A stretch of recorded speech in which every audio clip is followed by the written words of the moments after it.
Welcome to the live feed, live Q&A. Hopefully this one's going out okay. The nightmares I've had, I'm sure most of you are aware of the problems that we've encountered over the last few weeks trying to get online, trying to do a live feed to see what's going on. And there was an undetected problem with my internet provider. It wasn't anything this end. And then my operating system decided to go down, like an online streaming service, and they seem to have rectified that now. I am getting a couple of warnings coming up talking about optimal levels, but I'm sure you can hear me and see me, and I will try my absolute best to fix that for the next one, so I stop getting warning signs coming up all over the screen. So happy New Year! Hope you all had a fantastic Christmas. Um, wish you all the best for 2020. Hopefully you all received your little thumbs up and your love hearts on the YouTube channel, as I spent the entire day going through comments that have been left on the videos. So it's been an all-round active day. I've just got back from the Dominican Republic, had a couple of weeks break, recharge, and try and get myself ready for the year ahead, and the ideas and the ambitions I've got for the year ahead. And so I was just in the mood, and I thought I'm just going to throw a random live Q&A, which will also show you that there is no prep work involved. I don't get to research any answers. It is all completely off the cuff. And so I probably need to say it is just my opinion through my experience and what I do. Where I'm on the platform and the experience I have with the spirit world, because many people keep saying to me, that's not exactly how it is. Why do you say that? Why is this? Why is that? But it is for me. So in my opinion, everything will be answered through my experience. So I've got a couple of little things just to very quickly go through. I'll quickly go through them, and then we'll just crack on with your questions. I'm as here for as long as it takes, as long as it will hold out. Hopefully this one goes problem free, and we get through as many of your questions as we possibly can. And if I feel that any of these could be taken as future videos, I will probably jot them down as well, and upload videos more in depth on the questions that you ask. So going over to Zoom, there is 5 spaces on the 9th, which is very soon actually, isn't it? So two days. There are 5 spaces available, which is unusual actually. So maybe people are feeling the pinch, or they don't want to get involved at the moment, because it's unusual to have 5 spaces there. But there is 5 spaces there, and then the next one is on the 30th of this month. There is 1 space available on the Zoom mentoring, and the USA 5-day workshop that is going. You would have seen the little advert on the front there for it. Is the 1st of August to the 5th of August. All of these can be, you can get more information on the Facebook page, Medium Charlie Kelly, or via the website, which I've seen Carol put the link in the chat there somewhere. It will constantly go throughout the show, so you're not going to miss it. And just grab a pen and jot it down, or click a link. Maybe open a new page or something for you. All Zoom workshops and classes, all dates are available on the website. And the first UK workshop is on the 29th of February. I don't know if there's any spaces left on that. Is there any space? There are spaces left on the UK one. So if you are in the UK, you can also contact to find out that. That's the really horrible bit of self-promotion. That's that bit out the way. Board is cleaned. Ready to go for my artistic drawings. Which a lot of people like to bring up in public, talking about my drawings when they see me. So should we crack on? Let's get through some of your questions. It's a whole new format on the YouTube studio now, they're calling it. So I will try my best to navigate through. If I miss any, I'm sure it'll be pointed out, and I will try and go back and find it. So I've just got to read through. My eyes will be coming off the camera onto the screen until I find my first question. So everyone's saying hi, so hi to everyone. So Mary, I'm going to butcher everyone's name. My apologies. I am terrible at reading, terrible at pronunciation. So Mary Morin. Let's go with that. Mary Morin. Thank you. What is the best way to start as a medium? So it's a very, very good question, and lots of people, more so now. I think mediumship is completely saturated everywhere we go. There's a medium, certainly in the UK, and I think the US are growing more to it, and throughout Europe, you know, it's becoming more and more acceptable, and people are looking for those answers. So what I would say is I would find what makes you tick. The best way to start out mediumship is to understand you. You are the vessel. So we have to understand what makes you tick. And a lot of the videos on the channel are navigating their way through on understanding how the mind works. So I would leave, in my opinion, I would leave everyone's, this is the way to do it, this is how you should do it, this is what it is, and blah, blah, blah. And try and understand who you are. Why do you react in this way? Why are you feeling like this? How can I give clarity to my mind? So things like meditation, I'm not a great advocate of meditation, but certainly in the early stages, it gives you the ability to learn focus. Can I hold my attention on a guided meditation? And you'll find at first you probably can't.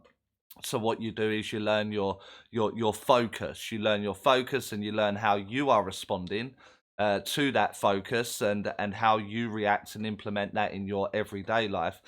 And now we've got the grasp, or certainly the foundation starting to be built on you becoming a medium. At that point, we need to understand that it's always going to feel like you, because it is you, and the spirit world are influencing or impregnating the mind with an idea, and it's unfolding that idea that we're trying to do.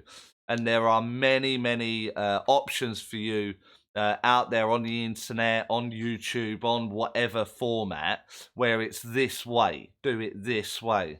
And my teaching style is very much about you as the individual, and let's find what makes you tick. Now I know that this is probably going to be the best way for you to do it, not just a set method.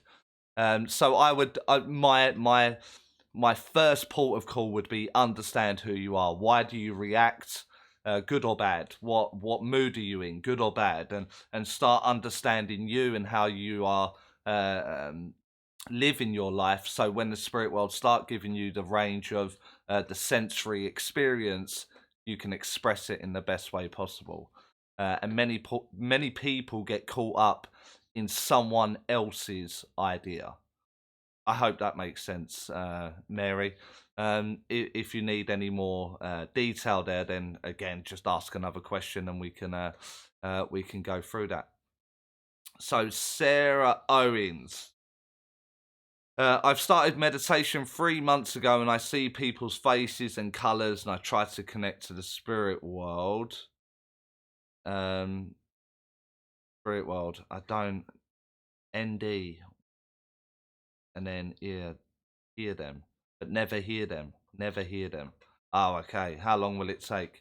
I think that's what you're asking me. So you can see the faces, you can see the colors, but you're not hearing them. And your idea of hearing the spirit world, Sarah, is one that's of a physical nature. So if I get this board, and let me just watch the mic so I don't blow the mic. So if I knock on that, you can hear it very physically through your earphones, through your monitor, through your laptop, through your phone, whatever that is. So if I do 3 raps, now just pause for a moment and replay that in your mind. And you can hear the raps through the memory, but you're not hearing it outside of the ear. You're not hearing it objectively. You're hearing it subjectively within the within the imagination, within the replay of the memory. And that is how you hear the spirit world. That is how to hear it. So if I start to give you the understanding of the audible of the spirit world, you're waiting for it to be external when actually it's going to be internal. I think I've said that in the right way. Hopefully you get that. If not, I will try another way of getting it across. But I'm sure you will understand that. So Stephanie says, "Hi Carol, hi Charlie. Hope you are doing well. I'm doing great. I'm sure Carol's doing great. We hope you're doing great. So hopefully I'll see you soon at some point. I think I'm in Geneva at some point soon, actually. So whether you're on the course or not, pop in if you can. Say hi."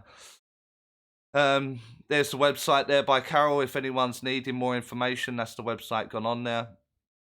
Jane says, Jane Hill. So hi Jane, I've been answering a lot of your comments and thank yous and all that today. So hopefully you were receiving notification of that. Why do some mediums say, can I give, for example, March as an anniversary? Quite often they reel off loads of months of the year and then a bunch of flowers. Here we go. So I'm going to stall you very quickly by having a drink of water. And it's something that it doesn't anger me, but the emotion I feel certainly annoys me. It's irritating when I see mediums doing that.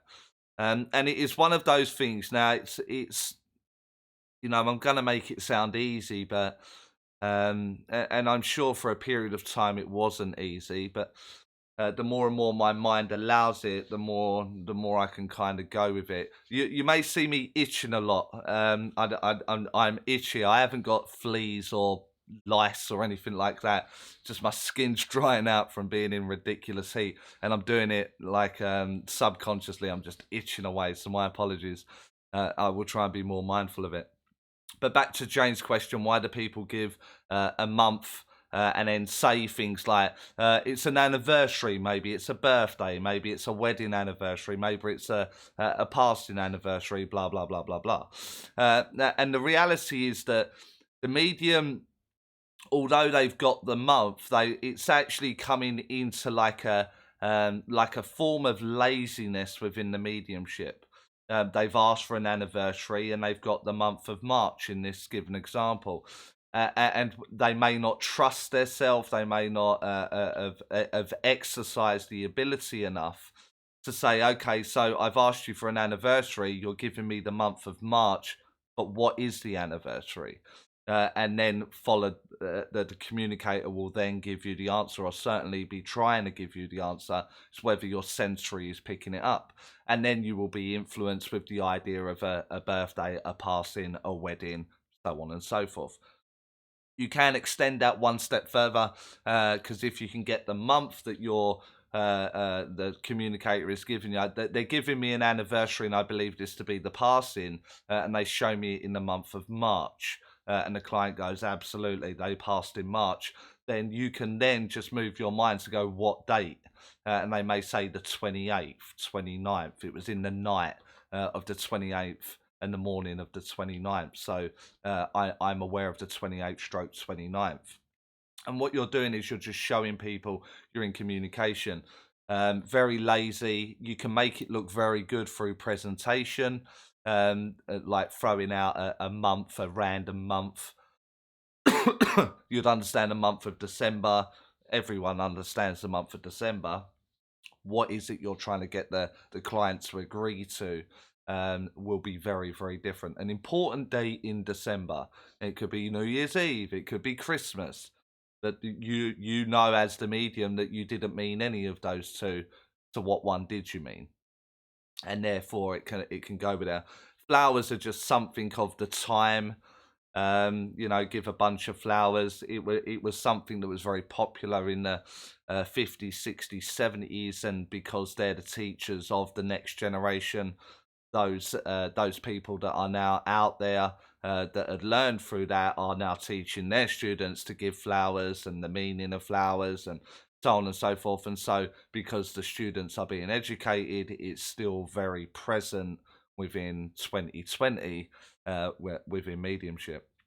So, if you're going to give flowers, give it the purpose of flowers.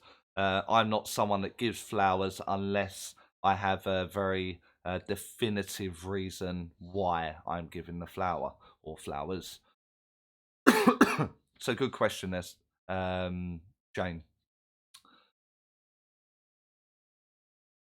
Oh, okay, okay. So, I've got a long question coming up shortly. The studio looks good. This is actually just a corner of a room. Um, Trying to make it look good. I'm getting bored with the whole setup right now, so it will change again very shortly. I just don't know what I want to do yet or how I want to do it. And being motivated and finding the time to do it. I've just got back. I've got the night off, and here I am, like, yeah, let's do a live feed. So I'm very spontaneous like that. So it will change very shortly. Hi, Jules. Denise, appreciated your answer to my question today. Um, Thank you. I don't know what the question was, so my apologies. My apologies. You look tanned now. Hey, Carol and Charlie. So that's Tony. Hi, Tony.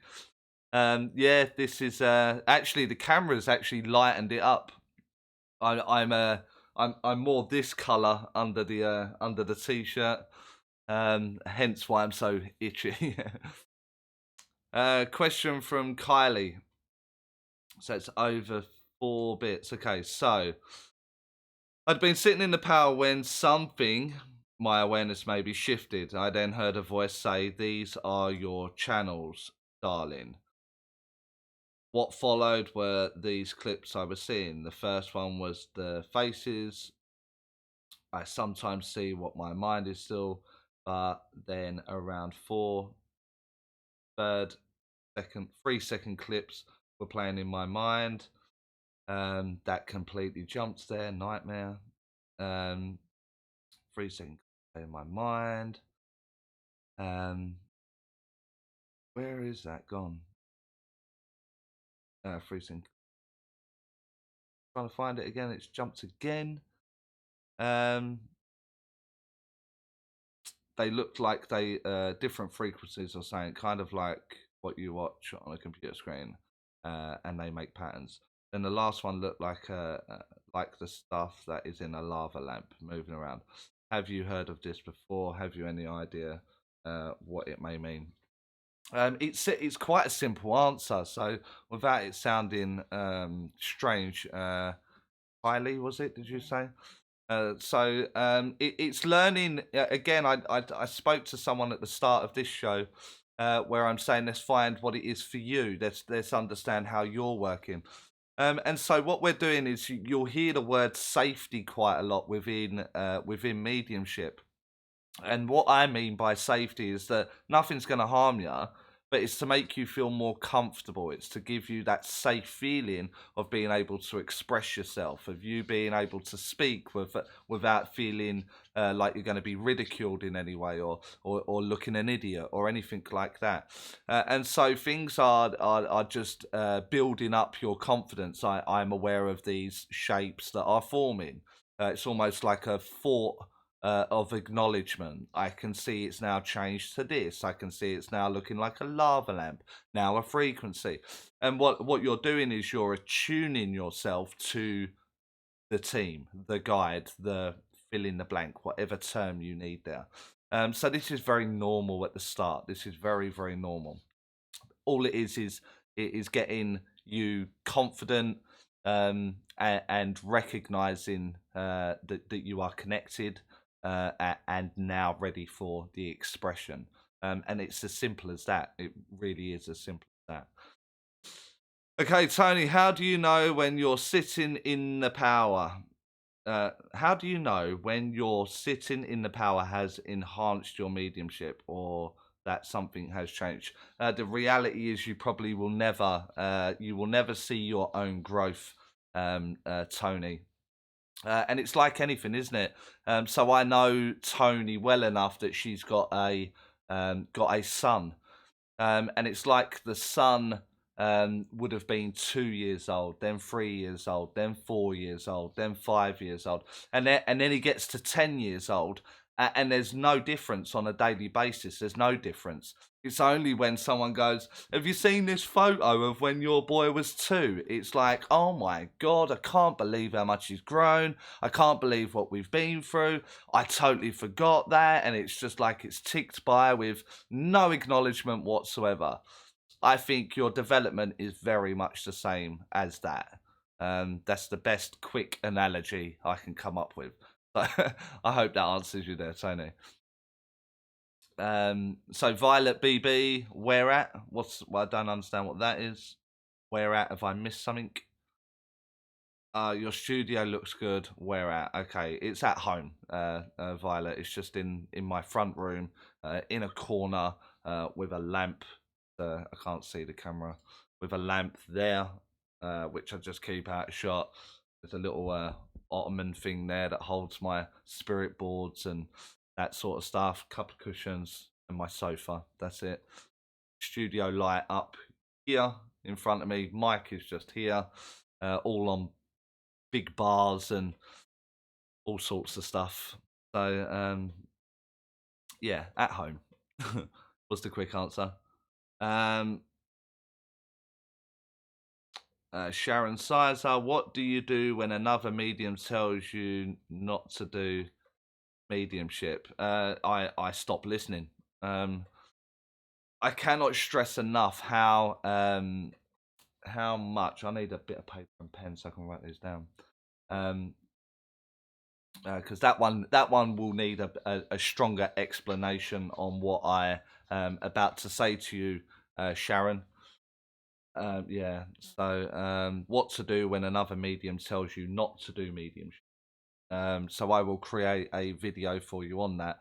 But I would just stop listening. You don't know why they're telling you that. You don't know what's going on in their head. Maybe they're frightened of you. Maybe their ego is flared up.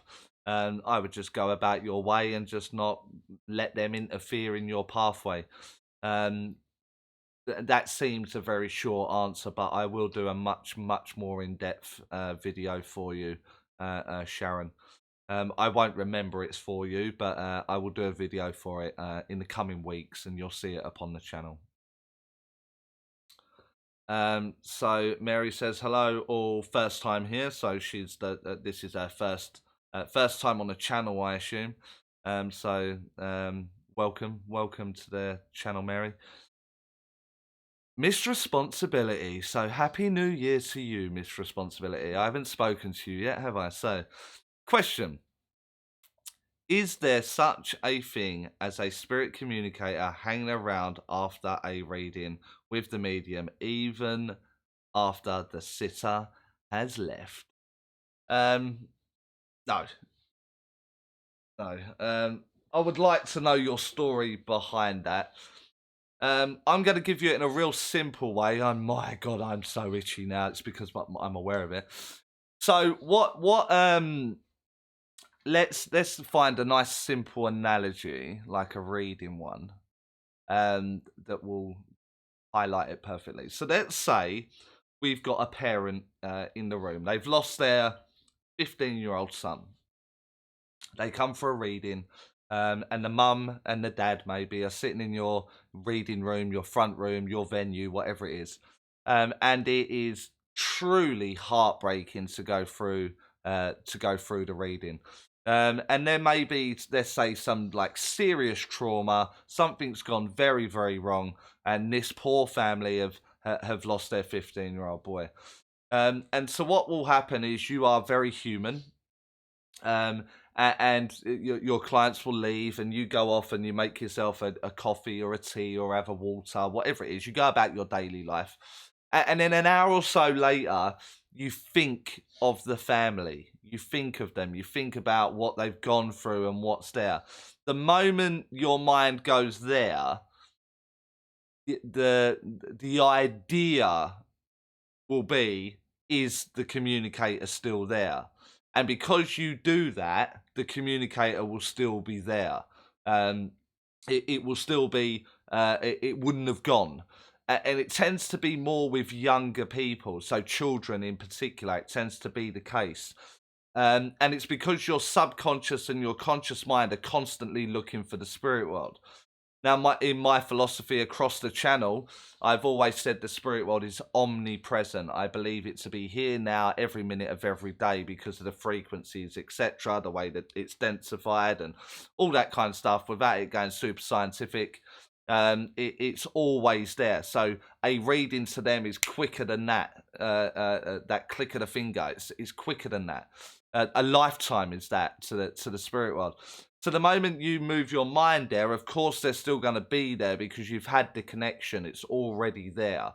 And because you keep checking on it, have you gone yet? Have you gone yet? Have you gone yet? They haven't gone because you're still making the connection to do it. Quite a simple way of me explaining it. And I know you well enough to know that you have understood me. So if you keep looking for it, you will keep finding it because you keep checking.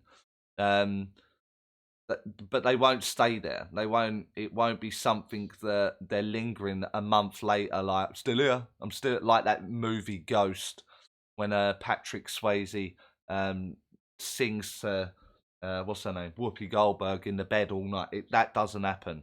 Um, so no, they can't stay there. But the whole time you keep checking if they're there, it's gonna be there. Lillian, hi Lillian. So I haven't spoke to you yet either, so I probably need to speak to you. So Happy New Year to you. I hope you had a wonderful Christmas.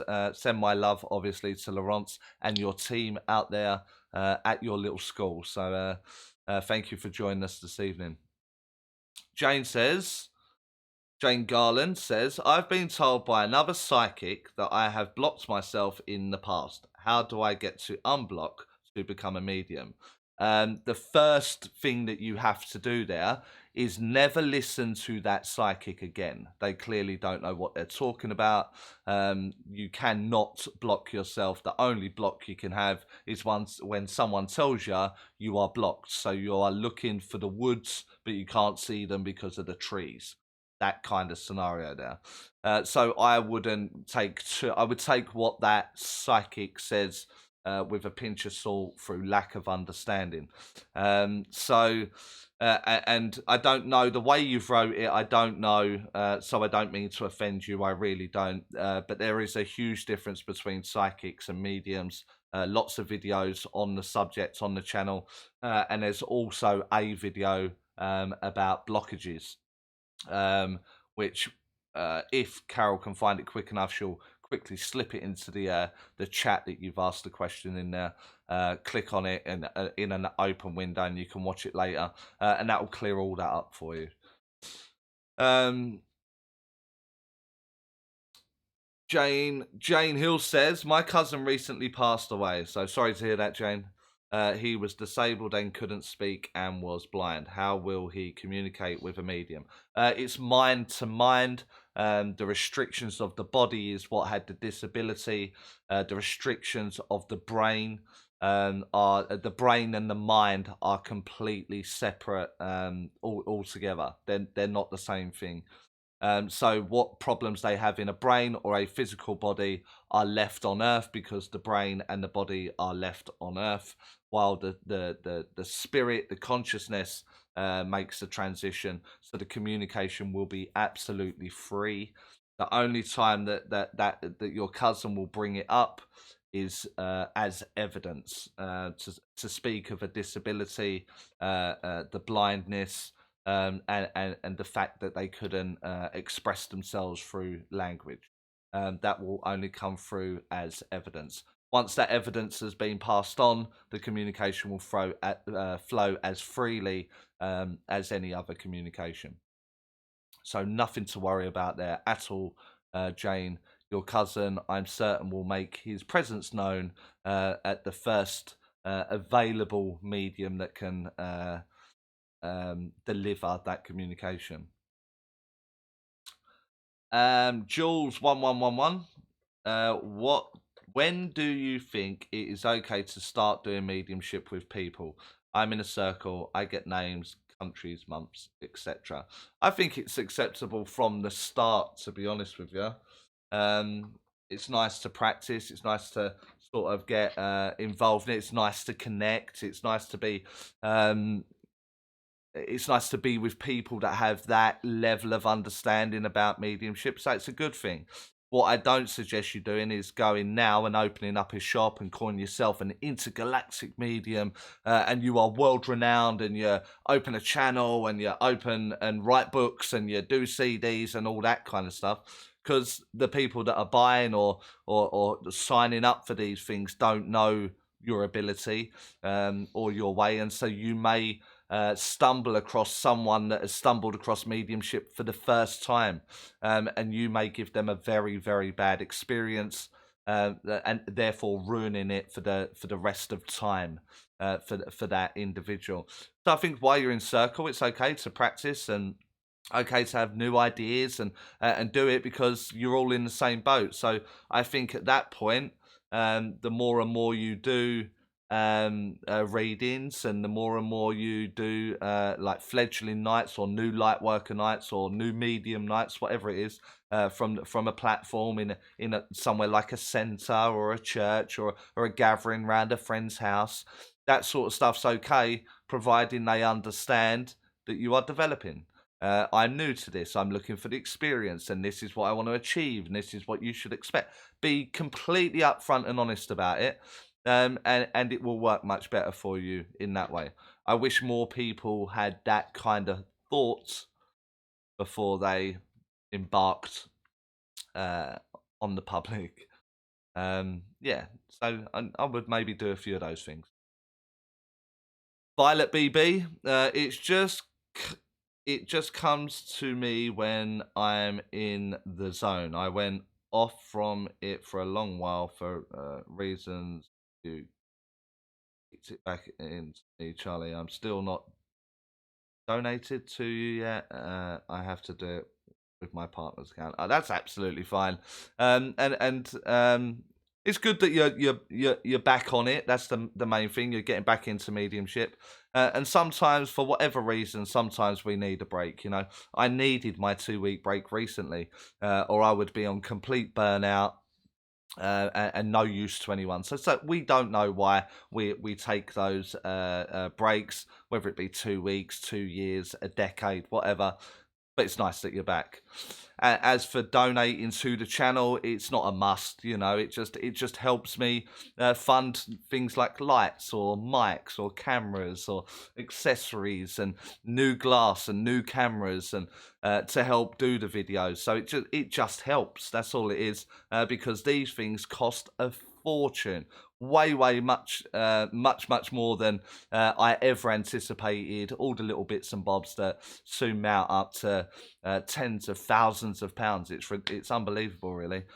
So you don't have to donate. It's only if you feel like I got a bit of value out of that, and you know, if I was to be in your hometown, you would maybe buy me a coffee. Just say, hi, mate.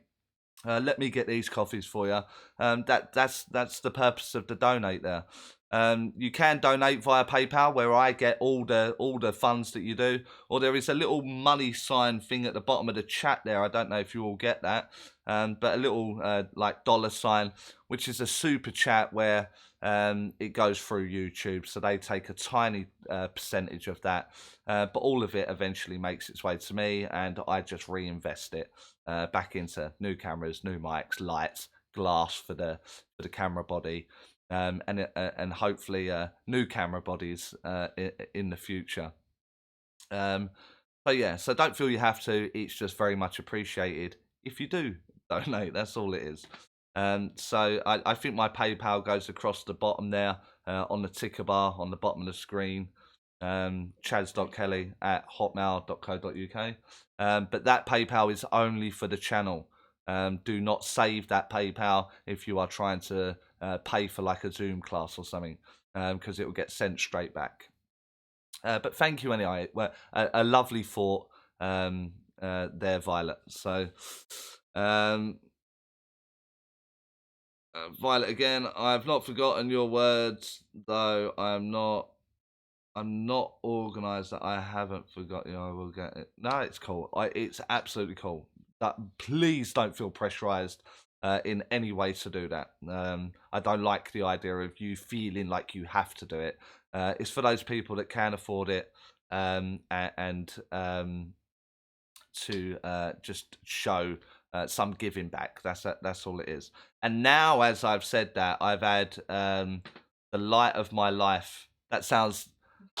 You're gonna have to change your name because that sounds like I'm saying it. So the person that has done that, their name is the light of my life, has donated a super chat of $9.99 dollars. I don't know if you asked a question with that. You haven't. You've just donated, so I would have jumped on and answered your question quicker because of the super chat. So very, very much appreciated. Thank you very much. So now I've got to find my little spot again. Here we go. So Steve Gatt, hey Charlie. So hey Steve, thanks for joining us. Is it? What is it really? What one? Oh wow! So hi Steve. Met Steve Gatt from the Dominican Republic, around the poolside. A lovely family actually. So I can't believe you're on my live feed. So that's great. Great to see you on. So welcome to the live Q&A. Sarah, thanks. That makes sense. No problem. You're in Geneva from the 20th to 24th of February. Looking forward to it. So, and that's the lady. If you speak French or English and you fancy a trip to Geneva, Lillian Bailey is the lady you need to contact to book that place. Aaron Plant says, hey Charlie, when I start a reading, the spirit person shows me their hair, tells me their age, and shows me what they are wearing. Why do they not show me their face? Thanks. Maybe you're not ready for their face. What I would like you to do there, Aaron, and you absolutely throw this away if you're not interested in what I have to say. But there is no value in the hair. There is no value in the clothes. There may even be no value in the face. What we're trying to do is bring the essence of the communicator forward, and the essence isn't done in this top or this hat that I wear. It's about the things I've done, the way I make people feel when I'm in their company, memories, that sort of stuff. So there is a video that talks about descriptive value. I don't know if that's the actual name of it, but there's something like that. I would have called it for you to be able to watch. And what we're doing is we're trying to get all the answers very, very quickly. And while you're talking about brown hair this long, grey hair this long, whatever it is, they wear glasses and that sort of stuff, it's not actually bringing forward the essence of the communicator. And it's that essence that your client will absolutely want. They don't know they want that, but they absolutely will want that. So it's working on the essence of the individual. But as I said, you don't listen to me, throw it away if you're not interested. They will show you their face. You just have to, I think you're expecting not to see their face, therefore you won't see their face. Paul Stocker, hi Charlie, hope you are well. I hope you're well too, Paul. What makes you stand out from other mediums I've seen is the specific evidence. What is the key to getting that specific evidence and not the general stuff? So it's nice to hear that you've seen me work. That's a nice thing, and you've been very nice in your own. I believe that's a compliment in the way that I get my specific information. And that's, you know, when I go and watch people, like yourself probably, Paul, when you watch people, you're looking for a medium to bring forward what seems like evidence, what seems specific, what seems like the essence of a character. And I work tirelessly on dialing that in to make that as specific or as evidential or as much essence as humanly possible. So we have to have the idea in our mind that I'm not settling for that. I want a little bit more than that, and because of that, my mind will then find it more freely. So over time, it gets easier. Over time, the information is very free because I'm constantly looking for it. It's like anything, you know. If you're someone that's very detailed in your mind, you may be able to walk into like a friend's apartment or their room or their home, um, and you may instantly notice that their books are in name order or their CDs or whatever it is. Your mind picks out the smallest of detail, and they may say to you, "Cool, you're the only person that's ever noticed that that's in color order, or that's in name order, or that's in that particular order." And that will simply because you're training your eyes to see detail that you don't know that you need to see yet. And you need to do that consciously and work it subconsciously so the mediumship can flow between the two very freely. So that's how I would do that, and that stops the generic stuff. That stops that. One was retracted. Was it nasty? Was it horrible? Was it? Oh, okay, okay. Uh, Medium Maureen. Okay, so how do you organize spirits when multiple come for a visit during a reading? Can you go through your mechanics of how you separate and differentiate? Much thanks. This is going to require a board. I'm going to have to swap cameras. Hold on. So this is going to require this. My apologies in advance. So this is you and your awareness of your mediumship, and you'll be aware of, let's say, mum coming to talk. But what you've also got is the client saying, "Oh, that sounds like my auntie as well. I don't know if you've got my auntie." The moment they do that, you'll find her auntie. You will absolutely find her. So what I would do in that moment, if I'm not strong enough to move one out of my mind, then I would separate them, and I would say, right, you over there, and just separate them in that way. I tend not to do too many multiple communicators now. I do it for demonstration purposes or classroom purposes. I will do it that way, but I just move the my mind into a way. You know, like I've got 3 children, and when they, let's say they want something, and all 3 of them want it. You know, they're like, dad, dad, dad, dad, dad, dad, and all 3 are doing it. As a parent, you almost go, right, stop, one at a time. Right, you first. What do you want? Okay, and what is it you're trying to say? Okay, and what is it you're saying? Right, this is what we're going to do. That's how I do my mind. That's how I set my mind up there. In exactly the same way. I have done a very in-depth video on this one called Multiple Communicators. I'm sure that's what it'll be called. It'll be something around that, which would be worth a watch for your question there, Medium Maureen. I think Carol's trying to locate it now, and she will drop it down there, and you can just watch that later at some point, can't you? But it's just a way you set your mind up. Very, very easy. Laura Witt, what are your thoughts or experiences on earthbound spirits or mediums that suggest they have helped spirits cross over? You're new to the channel, right, Laura? You're new.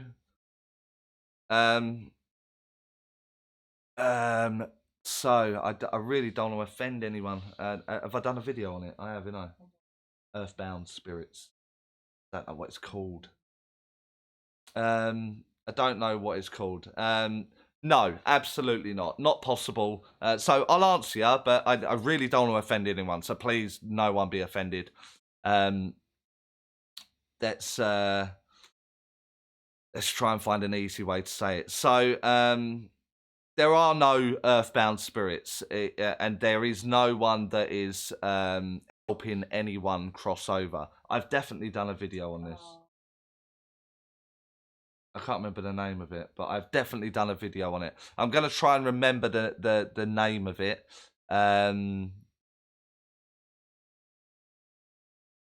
Yeah. So, I'll answer your question, Laura. So what it is that, let's say that you're a lady, misplaced spirit. That, oh no, that caused a lot of trouble. That one. Okay, so there is a video going into the chat box now, and I thought I wouldn't see this video again for a while, but it turns out it's now going to go in the bottom here. And if none of you have watched it, don't watch it if you're easily offended. Don't watch it if you have a belief in earthbound spirits and you are helping spirits over. You are not going to like that video. But for Laura, it will go through the process. Basically, it's like a woman giving birth to a child. At no point do you get lost in the birthing canal. You are in the womb. You you go for the period of time that the pregnancy is, and the waters break. You come down the birthing canal. Hopefully, there's a midwife there to hand you to the parent. And that transition is exactly the same back to the spirit world. You're in life like the womb, and then the signs are the waters break. You are unwell. You are in a trauma. You are something is the equivalent of the waters breaking. Then you go to the spirit world, where whoever will be there to greet you. The terminology can be blown out of all proportion, but that would be the role of the midwife or the guide or the loved one or the fill in the blank. But there has been a video added in the chat for you. I will reiterate, do not watch if you are easily offended. It won't be for you. Misresponsibility. I've noticed that mediums generally tend to be overly sensitive, offend easy, take things personally, more so than non-mediums. Has this been your observable experience? How do you handle this? Well, absolutely. And it absolutely makes sense that mediums are like this, for this reason. So, let me change the camera. Again, this is very simple drawings, I appreciate. So normal person. Then we go into development, and what we do is we learn to heighten awareness. We heighten sensitivity. We close our eyes, which pushes 60-70% of what the eyes were absorbing as information of our surroundings, of our awareness. So we use that 60-70% and we push it to sensitivity. We push it to hearing. We push it to all the other senses. And so we become more heightened. Therefore, you are more of a heightened awareness. So if I lose that, heightened, so things become a little bit more touchy. You are a little bit more emotional, a little bit more sensitive. Therefore, human nature, you react. So it is absolutely an observation. I think just in general, again, without trying to offend anybody, I think in general, the generation, the age that we are in, everyone is just waiting to be offended, and we have the ability to have an opinion very quickly without any kind of repercussions on a keyboard. So people are kind of looking for it, or they're waiting for it to happen. So the way I handle it is I'm very straightforward. I'm very black or white. People who speak to me know this. People that I surround myself with know this.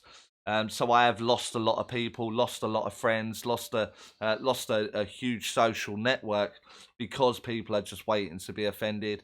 But after the years of dialing it in, you know, the people I surround myself with now are the people I choose to, and they choose to have me around. So it's part of development. It's part of the journey. So yeah, it's going to happen no matter what you do. The age we're in, it's going to happen. How you handle it will speak everything of you. It's funny because there is a guy, Steve Gatt, on here, and maybe he can verify it for you if he's still watching.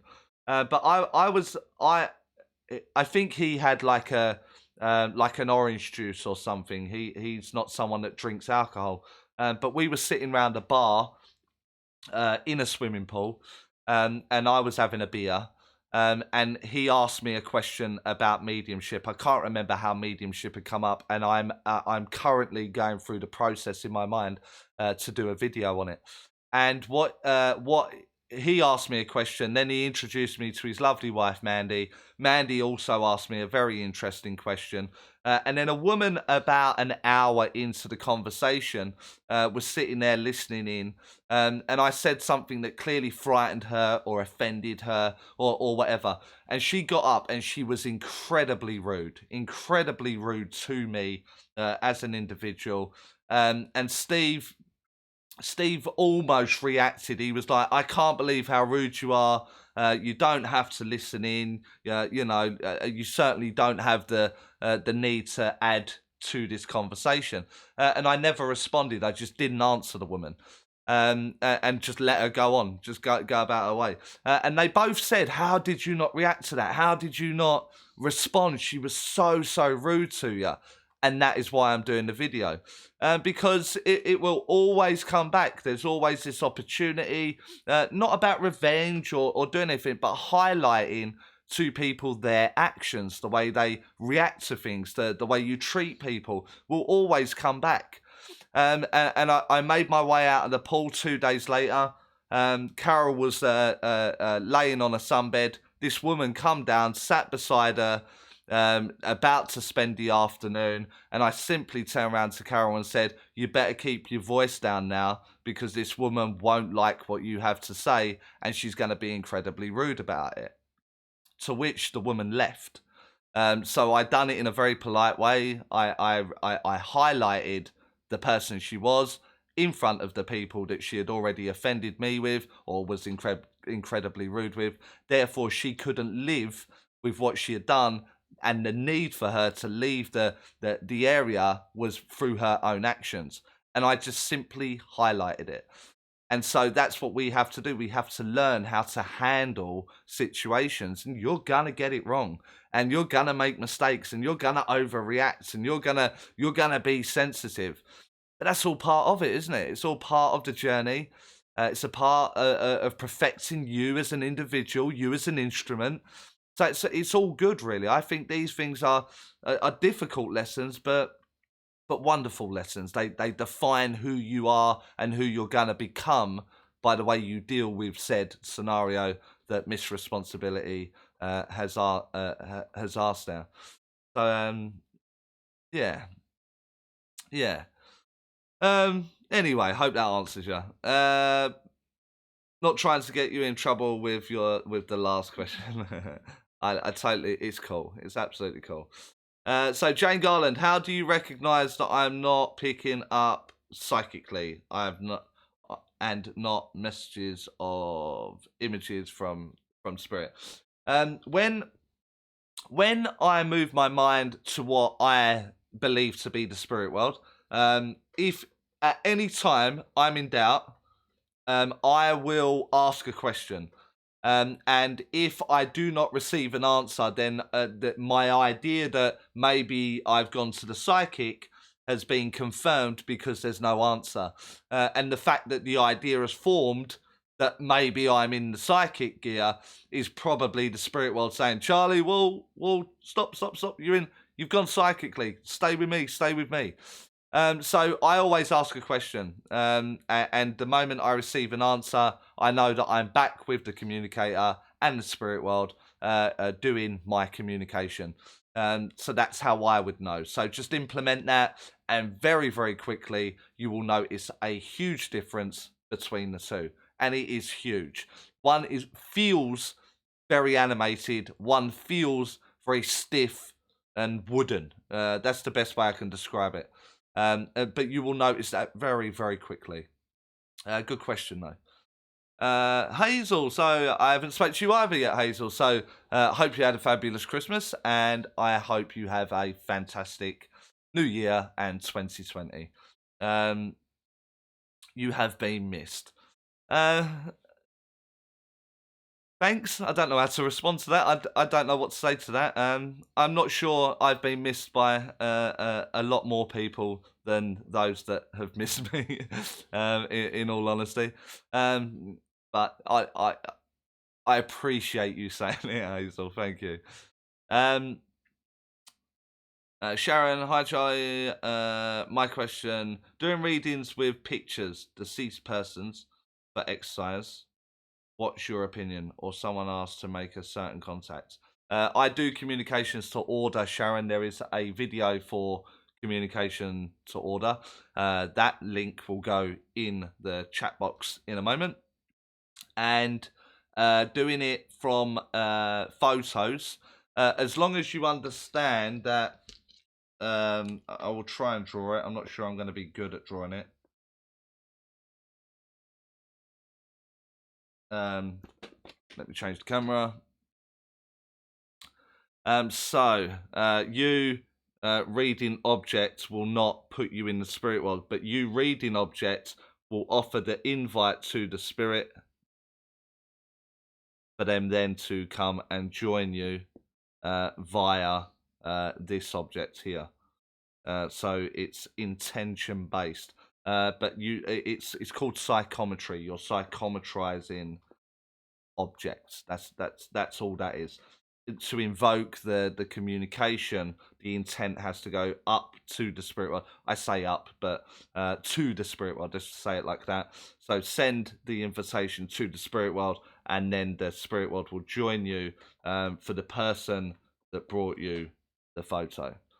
If that makes sense. I think that makes sense. Communications to order. There is a video on it. And absolutely, what my understanding of it, Sharon, is why wouldn't they turn up? If I have someone's daughter in front of me, why wouldn't mum want to speak to daughter? So that's why I do them to order, which is highly controversial also. So you will need quite a thick skin or invest in a Kevlar vests and hard hats for the people that disagree with it. Agata.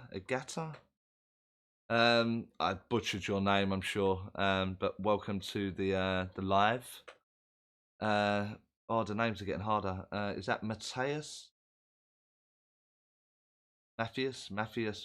Matthias. Good evening, Matthias.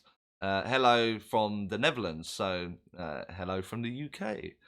How can you sense or feel the difference between your imagination and information from the spirit world?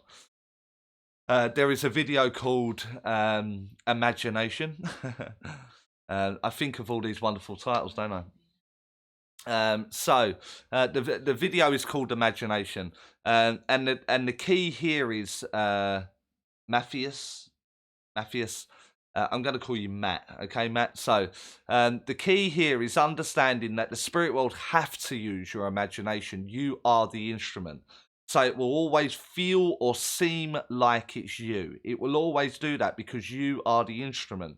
At no point will my phone think it's a Galaxy or it's a Samsung phone because it's an iPhone. It is. And my call will always come through on my iPhone. And you are that. That's what you are, an instrument like an iPhone. So it will always feel like you because it has to come through you. The difference between are you doing it or is it influenced by the spirit world? I speak of things feeling animated. So if I feel someone there, I may ask them to move closer. So it heightens my awareness. Try again, ask a question. And what will happen is they will give me the answers to my questions, or they will try again, or they will move closer. But all of it will take place in the imagination. And that is, once we understand that, that's where that animation lets me know that it's a communicator and not something flat, just like a memory, like an image that doesn't move or doesn't answer me or doesn't move closer. So that should help you in the early stages. The video imagination should help you understand the answer a little bit better there. That's going down, or is it down already? Is it down there? Has been added to the live chat. Sarah Owens, how can you shift your mind to the spirit world when you're a beginner? So what you got to do is you've got to do 10 star jumps, and you've got to do 5 pirouettes, and you've got to drink 2 liters of water, and you've got to eat a banana and get 8 hours sleep, or just do it. It's that simple. Just, there you go. Spirit world, there it is, job done. Now, every teacher I have been with, or I have worked with, or I have heard about, or I have watched, or whatever, have all taught you this very routine, long-winded kind of way of doing it. And because of that, it slows down development. It slows down the relationship because, oh, I didn't feel that, or I need to go back and do that. I need to do this. So just think spirit. Just think it, and you're already there. And it's that easy. The mind is so, so powerful. And me and a colleague, Sheila, we do it all the time. So do not think of a red ball. Do not think of a red bouncy ball. Don't think of a red bouncy ball. And you will all think of a red bouncy ball. That's how strong the mind is. And so spirit world is there. Now you've got to learn the art of expression. And there is a video on that, the art of mediumship. It's about now going through the century, about trusting yourself, having faith in what you're believing in. And as you learn that, it will become, it's so, so subtle. And the more and more you do it, I believe the more subtle it gets, because of the energy that you're using is being used more efficiently.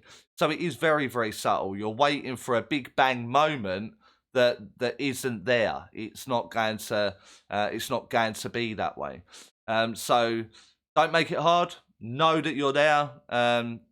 Trust me. Just know that you're there, and you're there. It will work. Now start the art of expression, which will help you much better than any kind of ritual that I can give you. Hope that helps, Sarah. Mary, what is the best way for a beginner to start out? Thank you. I've done that already, didn't I? Did I not do that? Yeah, I did. That was right at the start. I'm sure I've done that. Learn about yourself. Learn about yourself. You're the instrument, so the best way to start out is, I think the most valuable bit of information I can give to people, and I mean this absolutely hand on heart, I mean this, is do not believe in a spirit world. Do not believe in it. Absolutely wholeheartedly know it. And the moment you do that, nothing's going to get in your way. Nothing. No matter what walls you come up against, what horrible people you come up against, what horrible stories you come up against, no matter what, nothing will stop you, because you absolutely wholeheartedly have that faith and that trust in that knowledge that they are there. And if I could instill that lesson 1 to people, we would have a lot better quality mediumship out there. It's just that it's been taught for the last 100 years that there's these rituals and all that kind of stuff that goes with it. Just do it. It really is that easy. Steve says, put the kettle on. I would, but that would be a little bit awkward going off camera and making say. So I'll settle for my water. You go put the kettle on, and we'll carry on. Have I not opened this?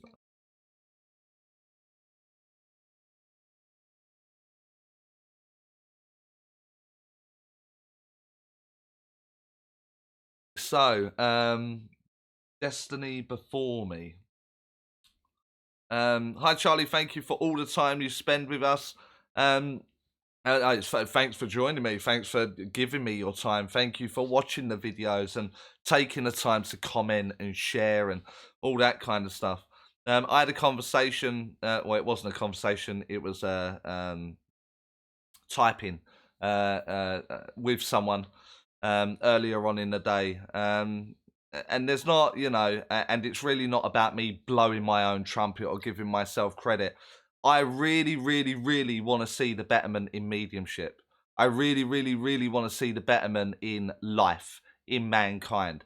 And what I can do is sit here for a couple of hours and try and give you new and easier and more efficient ways. Is a no-brainer for me. If we're going to get better results and better mediums, and people moving more to the idea for the sake of a couple of hours or for the sake of doing a couple of videos, then why wouldn't I do it? When I'm trying to be this voice for the spirit world. So absolutely. So the thanks goes to everyone that is joining me this evening, or on the videos, or takes the time out to give some constructive commentary on the videos that you are watching. So the thanks actually comes from me to you.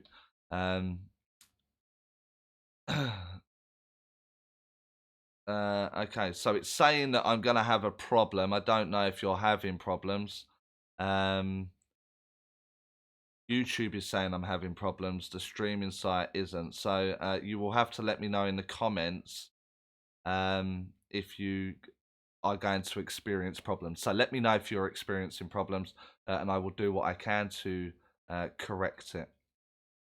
I don't know if I can press this button. We're about to find out. It's okay. Cool. So Phyllis, hi Phyllis. Phyllis Smith, hello all. I have a question, and I hope you all don't think this is stupid. No question is stupid, Phyllis. Absolutely no question. So if I could just erase that bit, I would. But what is trance mediumship? I've seen a couple of mediums doing trance, and it seems strange to me.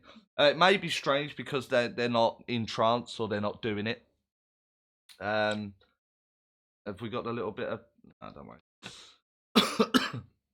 I'll show you here. Yeah. Have you got it there? I'm just going to grab a bit of paper, so I'll come back to it in a moment. I've got a bit of paper that we use at Urshamstar, where the mind has to go into an altered state. So you understand what an altered state is. I'll just draw it, Carol. Don't worry. So going to be a terrible drawing. I apologise. So do it.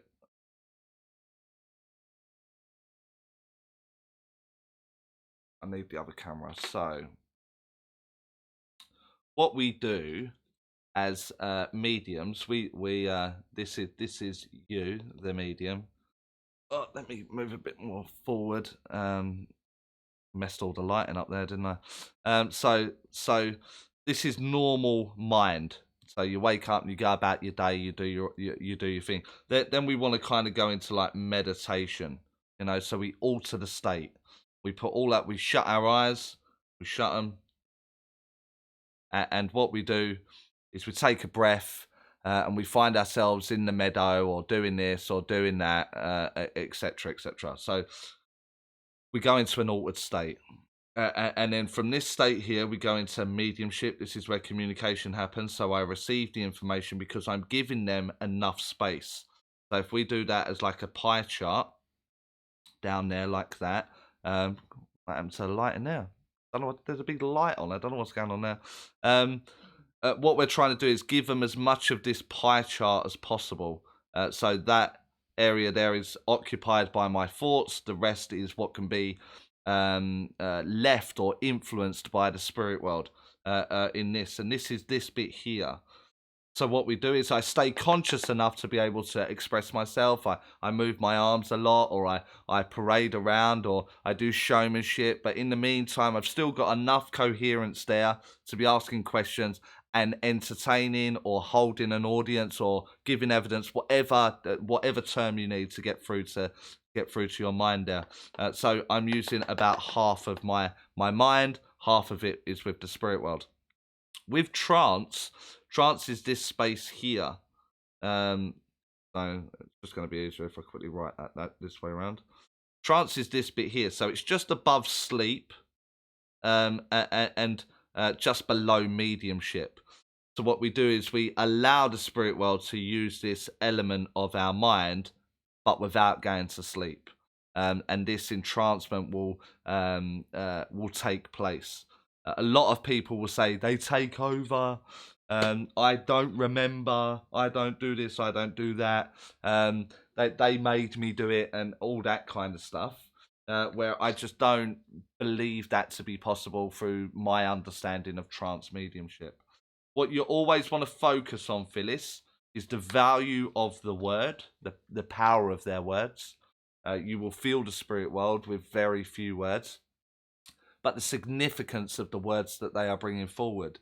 I can't tolerate, in my opinion, again, I can't tolerate people talking from another planet or from a star behind the moon about world peace and everything like that, and they offer all this advice. Um, and then I say, when I go to these demonstrations, like, I hear what you're saying. I hear that, world peace can be achieved. But why don't you give me your exact coordinates? Because you're that clever, you're that intelligent that you've gone to this medium on planet Earth and you can get in their mind. You know where you are. So give me the coordinates. I'll take this to NASA and they will locate you, where we can just have a very simple communication that way. And they've never done that. They've never ever produced that kind of information, have they? So trance is always going to be influenced by that bottom part there that I had between 7 and 5 megahertz, by the medium's mind, because it's an allowance. And so because of that, it will usually be philosophy. It will be something that is so powerful that talks about the collective, talks about maybe a god or a higher source or a creator, or fill in the blank, whatever that is.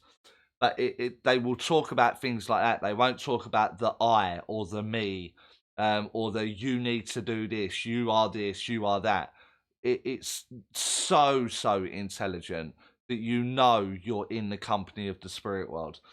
If at any point your mind is like, I'm not really sure this is right, it's probably not right. And therefore, your intuition is telling you something is wrong here. So I'll maybe do a video on it, maybe.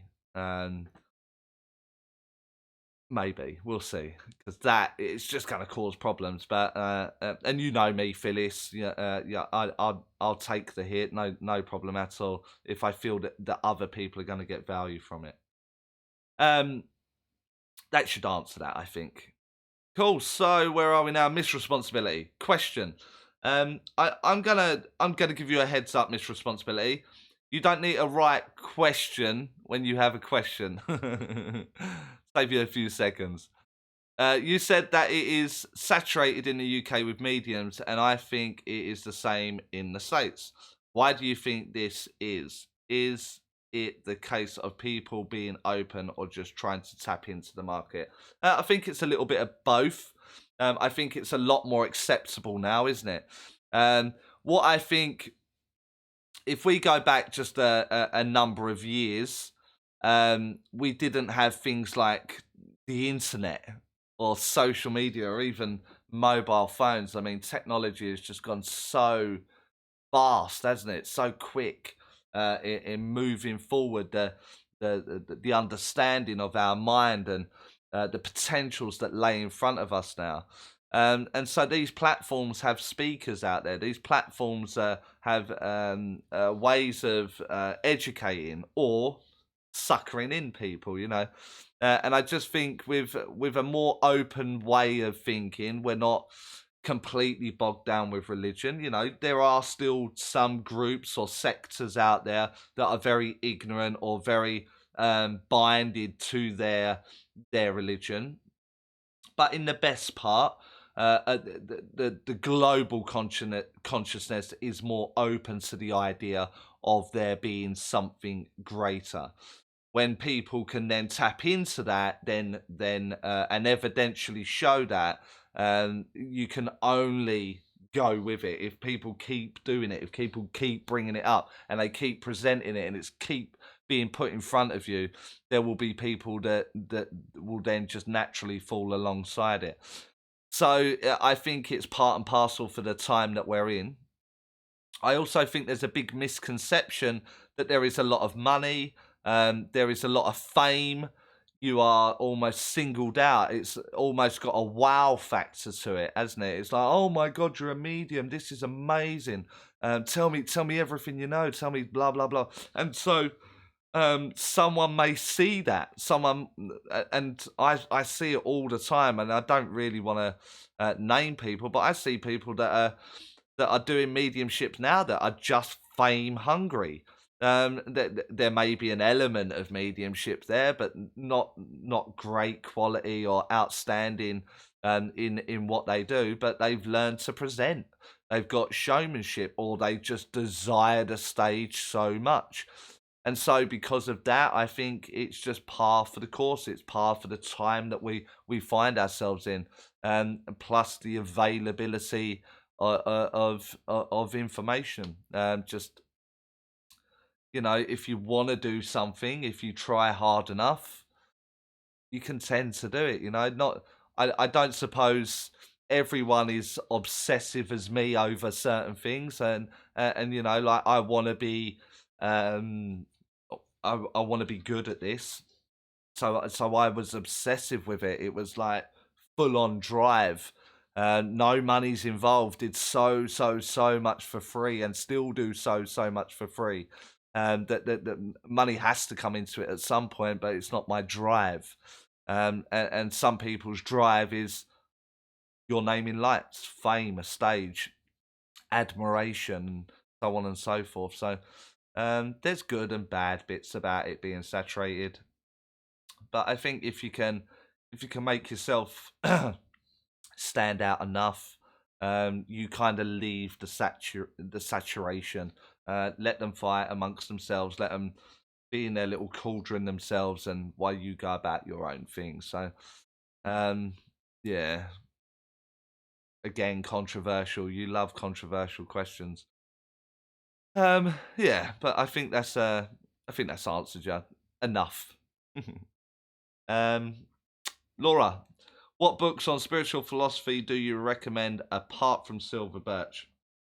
In all honesty, Laura, I've actually stopped recommending books altogether. And simply because it's someone else's idea. And the problem is with human beings that if it's wrote down and the book is successful or successful, I'll say successful, it's deemed right. It's deemed the right way.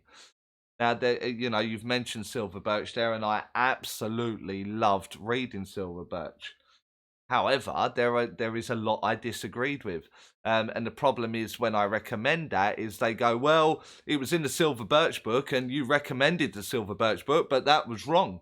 I think that's wrong. Why is he saying that? And then I have to go through this routine of, oh no, I totally agree. I think that's wrong, but I liked that aspect of it. So I've just stopped recommending. Your best philosophy is going to be your experience, your idea, your foundation, your beliefs, your mechanics, your way. But you know, I loved anything wrote by Maurice Barbanel. I absolutely loved it. Just for the experience. But if you go on to read any of them books, you have to remember it was 1930s to 1980. We're now in 2020. It's a long time ago. Times were different, systems were different, beliefs were different. So you have to put yourself in the mind of the person that was writing the book at their time, in their age. So I don't recommend books anymore. Aaron, when you started out, did you find it hard to keep the message flowing without pauses? I trust the spirit and the guides are there, but somehow get blocked halfway through. So this is your second question now, Aaron, so I can consider you a friend of some sort. You are now banned from using the word blocked. because it's just a terrible word. I don't like it. You somehow lose it halfway through a message or evidence. What you think is a pause is probably magnified like a ridiculous amount to what the actual person or your circle or the people you're sitting with are actually experiencing. If you're strong enough, ask a friend to use a stopwatch, and every time you pause, start it, and every time you restart, like stop the stopwatch, and you'll start to get an idea of how big those pauses are. So it may be 3 or 4 seconds, it may be 2 or 3 minutes. But what will happen is the moment that pause comes in, your ego is like, you're going to look an idiot. Oh no, that's it. You've messed it all up. You've messed it up. I told Joe you shouldn't have done this. You should have given it up. Now you're going to make us both look like idiots. Why do you do this? You should give it up. Go away. Bury yourself, kind of thing. That's what happens in your head because that's what the ego does. And so the moment you go, oh, sorry for the pause. You know what? I was waiting for it to happen. What do you know? It's turned up. So let me just reconnect so I own the pause and now I can move it forward. The ego has no choice but to leave.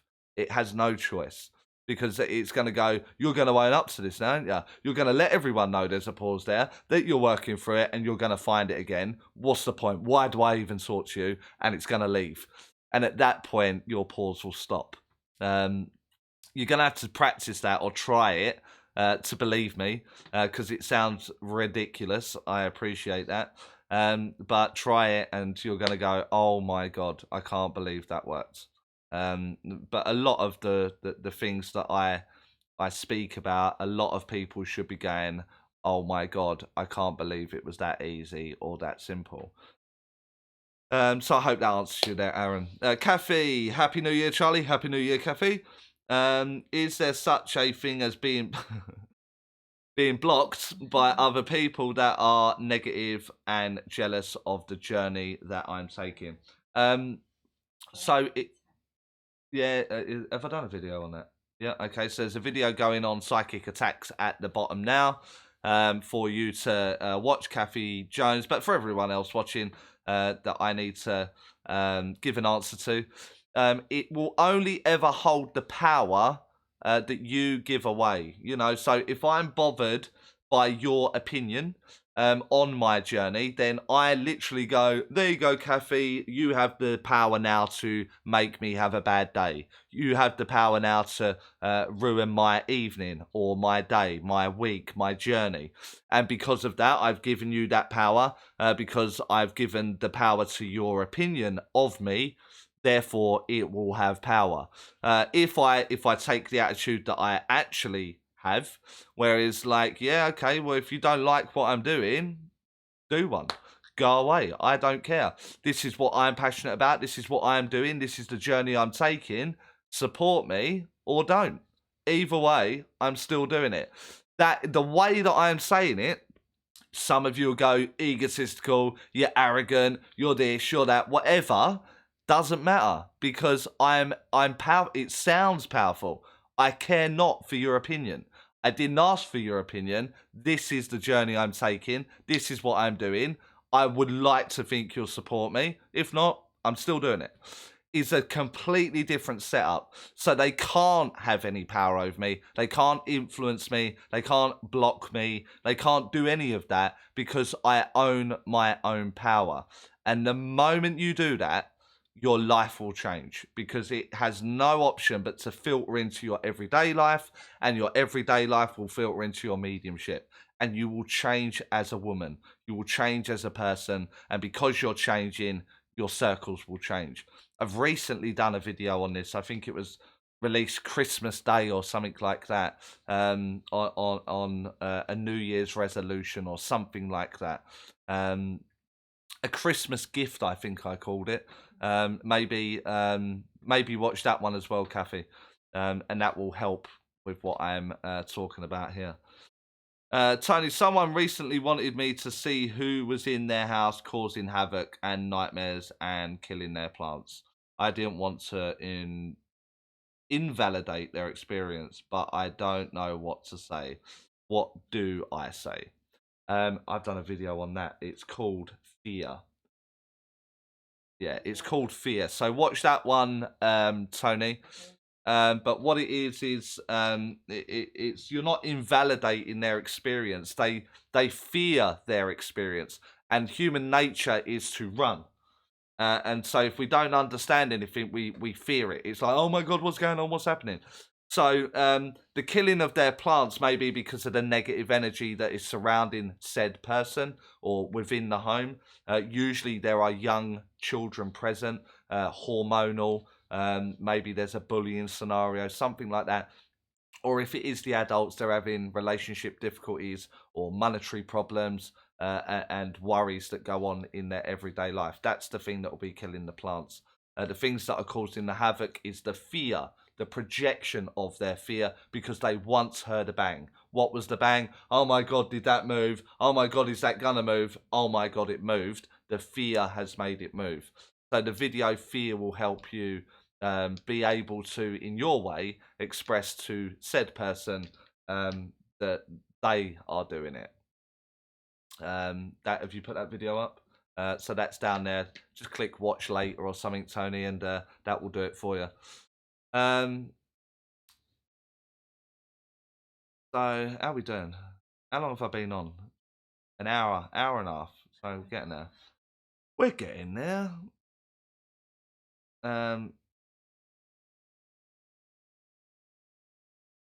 Oh, there is quite a lot though, isn't there?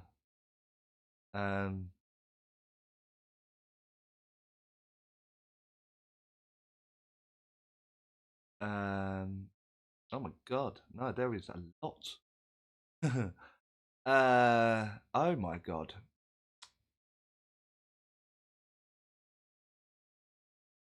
There is a lot. Right, I better get my finger out, eh?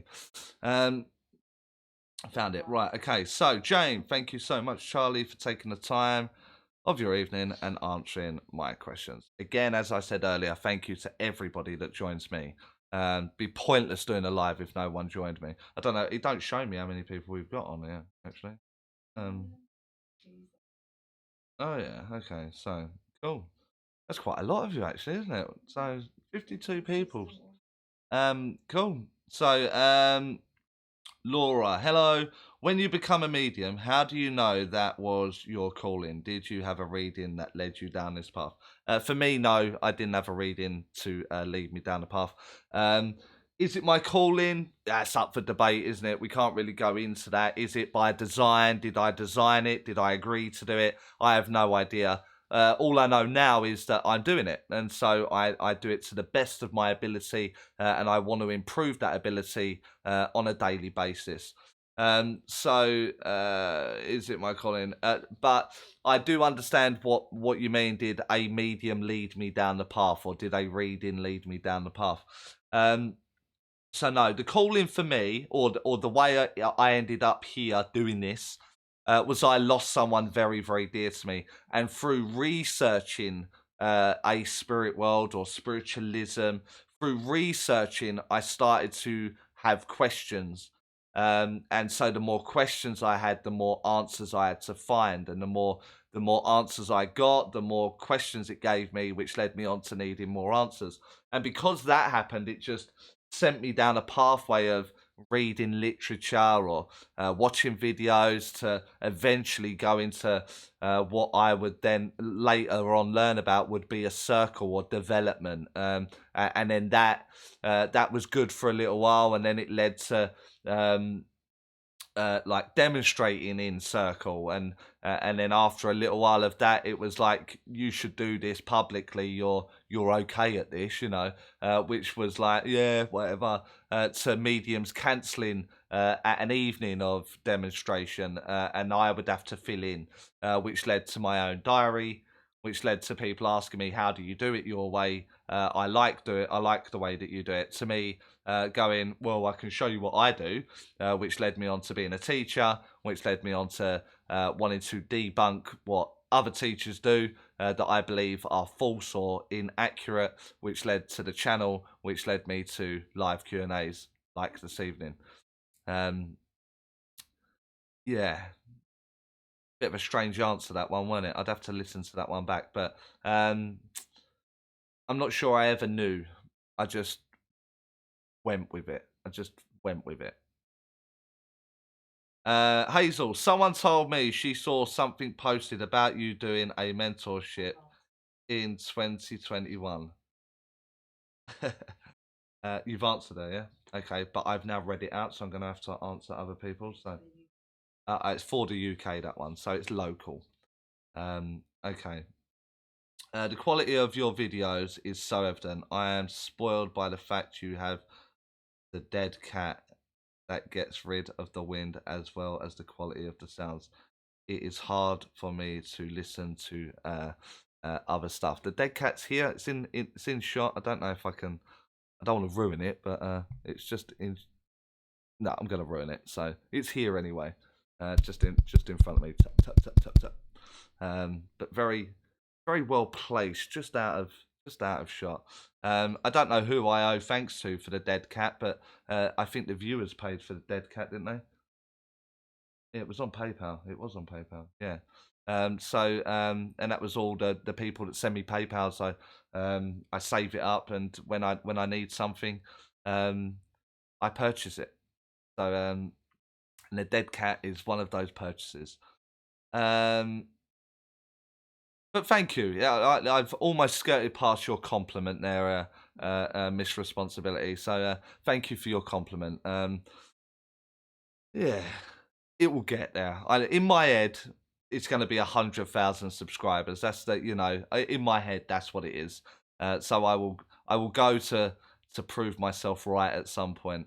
I just need to get better at the videos. That's all it is. Better at the storytelling. So, um, I don't know. I don't know if me and you see the value in it, but I need the other people to see the value in them.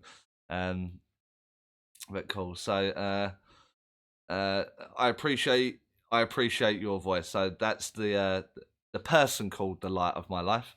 Saying that I appreciate it, and I very much appreciate your super chat also. Thank you very much. Um, I'm in need of Zoom classes. You've just got to contact the Medium Charlie Kelly Facebook page, where there is opportunities, if they're not already sold out, for you to jump on a Zoom class. And once you've done a Zoom class, I think the system works that once you've done a Zoom class, you are entered into a secret group of Zoom class attendees, where there is competitions, where I pay it forward. I want to educate, and I want to give back. And I run very regular competitions that give spaces away. And just before I jumped on to do this live feed, I'm running another competition. So once you've done one, you maybe be able to win a few for yourself. Thank you, Steve. You and Carol are lovely guys, and your family was lovely too, Steve. For the little time that we had together there. But I'll talk to you more off camera about that. But it was lovely to meet you.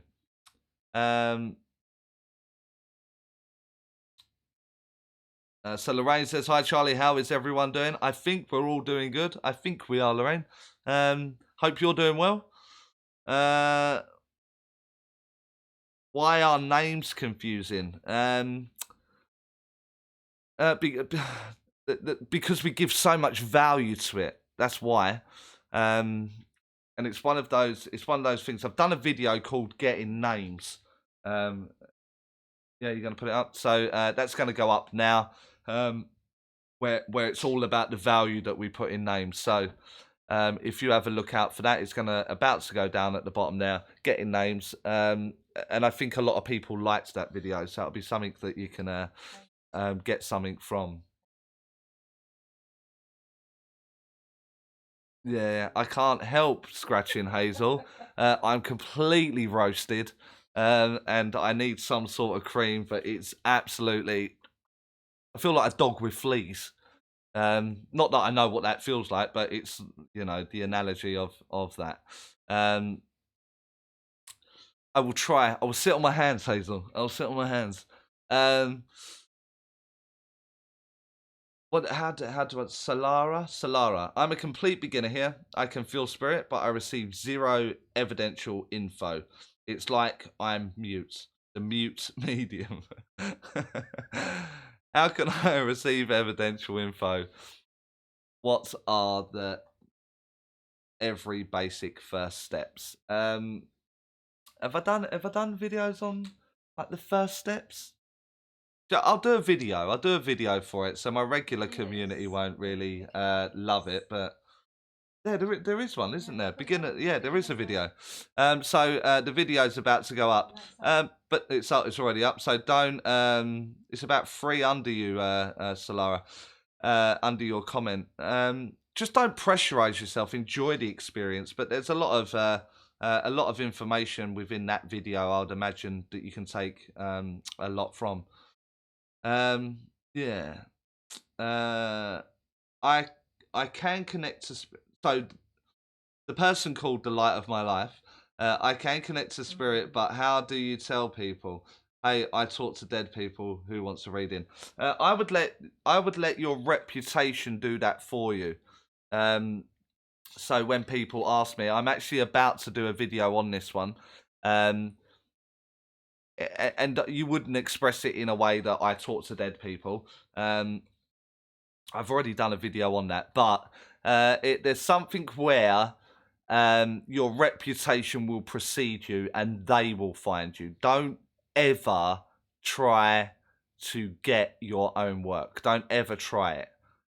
Just let your reputation of the seeds that are planted through your communication skills, through your development, to then do their travels, and then it'll all come back to you. So, or go to I've seen a lot of groups on Facebook that do practice readings or something like that, where you can maybe get a bit of practice in on those.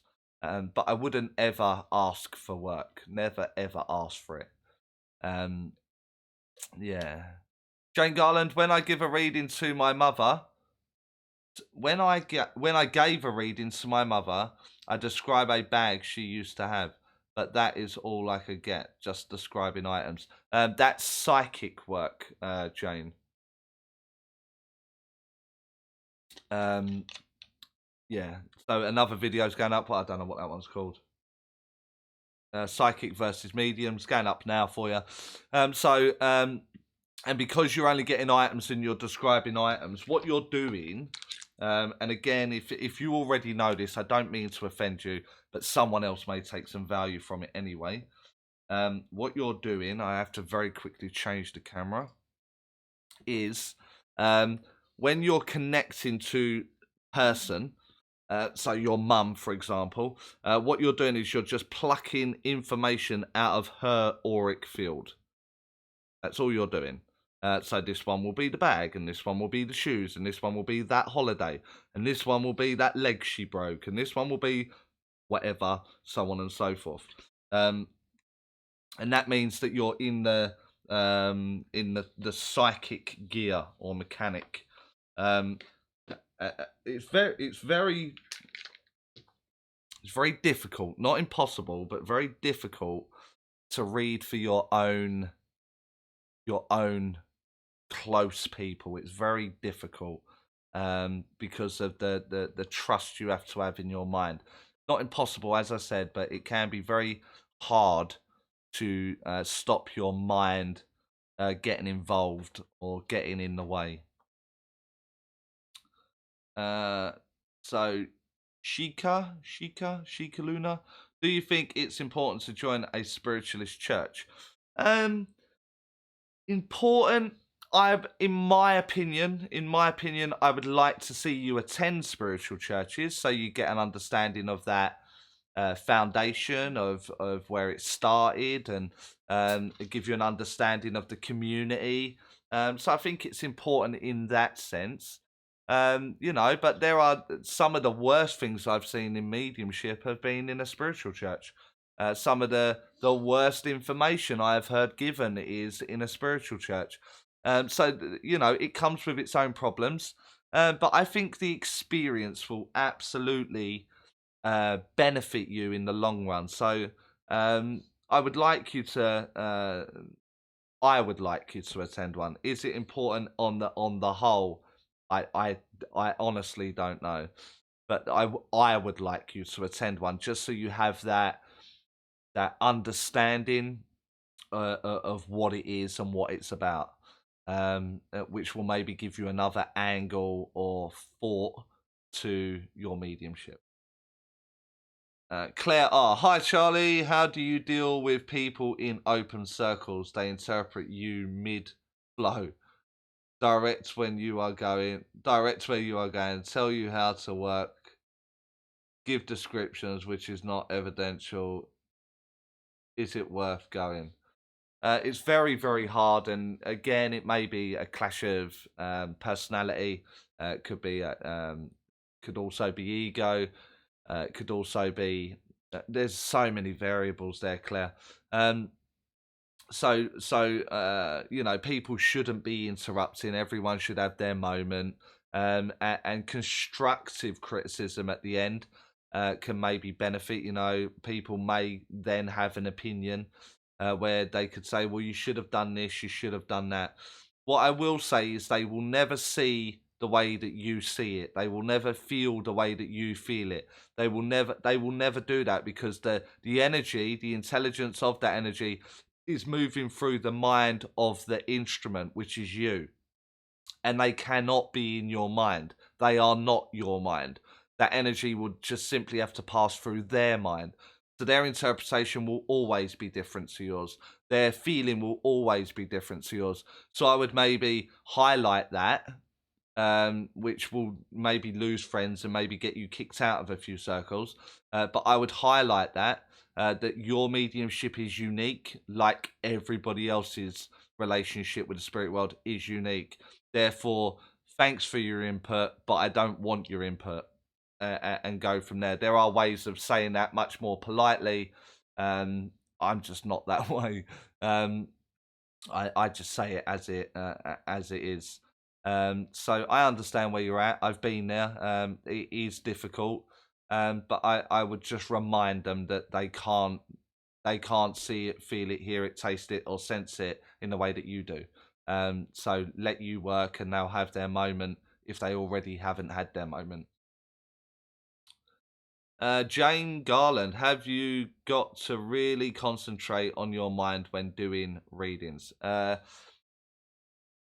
What I'm going to say here may confuse you a little bit, but the more I'm mindful on concentrating on my mind, the less space I give the spirit world, because I'm super concentrating on concentrating. So you have to bear in mind that there is no doubt for me now, Jane. There's no doubt for me. And I will just move my mind, hi, spirit world, and now a gentleman joins me. And as I work with that gentleman, I'm now going to give his evidence. I'm not concentrating. My mind's just with the person.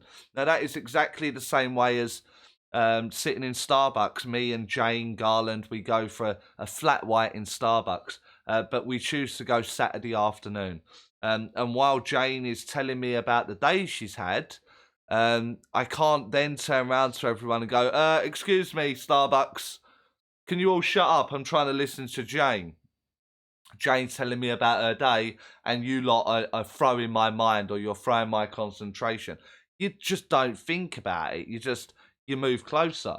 You're like, sorry, Jane, I missed that. Can you say that again for me? Because it's a little bit loud in here.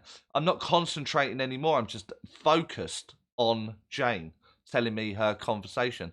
Now swap Jane for communicator. So, spirit world, I'm not really, really into it here. I need you to come closer. I need you to say that again. I missed it. You need to do that. I'm just having a conversation with the consciousness of someone. And the moment you make it that easy, your mediumship will become that easy. Far too many people are teaching and have been taught, make it as complicated as possible, when this really isn't the case. I hope that helps, Shane. Miss Responsibility. Is it possible for a medium to have a spirit visit them and be desperate? insist on, have urgency for them to go talk to a loved one, or insist a medium contact the living family member. Um, um, do you know? Yeah. Um, I know this isn't your question. I know this isn't your question. I don't know if I'm just being a good psychic right now or not, but I know you a little bit better than that, and I know that you already have that answer. So you're doing it for the purpose of the viewers. So no, you're giving it a human emotion in your question, which I know you don't believe that. And the human emotion will offer desperation. I need you to do this. Do it. I need you to do this. Please do this for me. It's an act of desperation. Is a human trait. The spirit world are kind of opportunists. They will get their moment, and when they get their moment, they will try, but they won't be waking mediums up in the night. They won't be capturing people in a supermarket. They won't be trying everything absolutely to gain the attention of. Now, I do need to add there that if a medium in development is walking around the supermarket looking for the spirit world, then they may find the spirit world for someone in the supermarket because they're looking for it and it's omnipresent. But the spirit world didn't impress on that person when they were going to get their vegetables for their Sunday lunch. The medium, in some way, consciously or subconsciously, was mindful of the spirit world. The spirit world weren't waiting by the cauliflowers and the peas, going, right, here they come, and go. That's not the way it works. So it's a no. The spirit world won't ever do that. And some will disagree, and that's fine that you disagree. But you're wrong. So moving on, Miss Responsibility. Ashley Granger, I have recently stopped practicing. That's sad to hear. 2 months ago, I passed a crash site and connected with the woman that passed in this accident. She was confused, and I ended up guiding her to the lights. But there must be more to that. Okay, so Ashley, that then for me that hasn't happened. So for me, as you've passed the crash site, you have knowledge of crash site, and because you have knowledge of crash site, you start psychometrizing said crash site, where there will be a woman in said crash site. That is not the spirit of the woman at the crash site. That's the the information within the area. So the consciousness of that lady is no longer there, but the memory is stained on the fabric of that area because you are mindful that there was a crash. And I used to do mediumship, and now I'm aware of someone. I think I've said that right. But for me, you haven't moved anybody on. For me, but you're allowed to disagree with me. That's absolutely fine. But for me, there is actually a video under your comment, misplaced spirit. But I do need to warn you. I think I will offend you in that video. And the purpose of the video is not to offend you, but to give you a different idea. Yeah. So Lara, Steve, big smiley face, Steve. Solara, haha, this is so great to listen to. Claire R. Hi Charlie, a teacher once said, if you go on the platform too soon, you'll risk going psychic. Is this true, as some say progress by doing it? So in my experience, Claire, I'm so aware of what psychic work is and what mediumship is. I'm so aware of it. And so when I enter a platform, I simply refuse to do any psychic work. I don't like the psychic energy. I don't like the psychic work, and I certainly don't like placing psychic work under the banner of mediumship. Just unethical for me.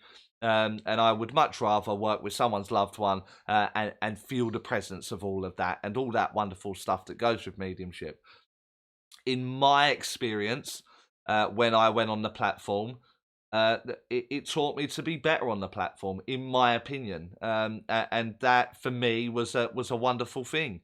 But you have to bear in mind my ethics, my foundation, my understanding of psychic work and mediumship and spirit communication. I had in place before I went on to that platform. It was early in my career that I went to a platform, but I had done a lot of reading, a lot of work, a lot of practice, a lot of understanding. So for me, it wasn't the way for me. It helped me.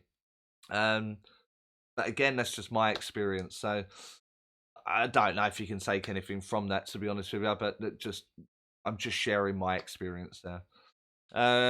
Queen Kimmy, Queen Kimmy. So that's I'm constantly being called to mediumship. I feel the energy of people, and they come to me in my dreams, usually in the form of grotesque figures. I usually attack them. Has this ever happened to you? It's the way your mind is translating the individuals, or the episode. So if it's the spirit world, I can assure you they won't come to you in grotesque figures. Now, if your mind is looking for grotesque, then absolutely they will give you that. But they won't they won't just turn up in a grotesque way. Now, if let's say they are doing it.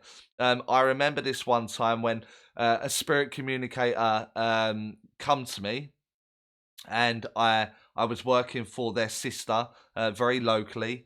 And what the woman done was turned her back on me. She immediately turned her back on me, and she wouldn't say a word.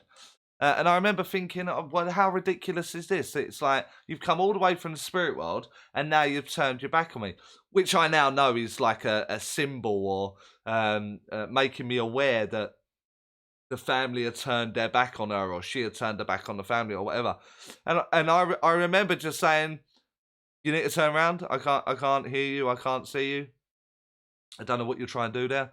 You're gonna have to turn around." And she turned around, and then I realised, oh right, they if I need help, they're gonna help me. And so because of that episode, whatever I didn't like, I asked them to stop, and it immediately stopped. Immediately. And so that's going to have a massive influence in what you're talking about there, Queen Kimmy. If you don't like the grotesque, makes you uncomfortable, or it makes you feel weird, then just ask them not to do it like that anymore. And I promise you, it will stop instantly. But if there's a bit of you that goes, I don't mind going after them, I don't mind attacking them, I don't mind the grotesque, then it will stay. Because mediumship is a lot to do with intent, an awful lot to do with intent. I'm not sure I've helped you there, but just if you don't like it, just tell me to stop. Steve saying about the situation on holiday, you handled it really well. I need this quality. And it's actually something that's very easily, Steve, and I'm sure our paths will cross, and I will show you everything I know to help you through those kind of situations. Sarah Owen, does it take years to be a medium?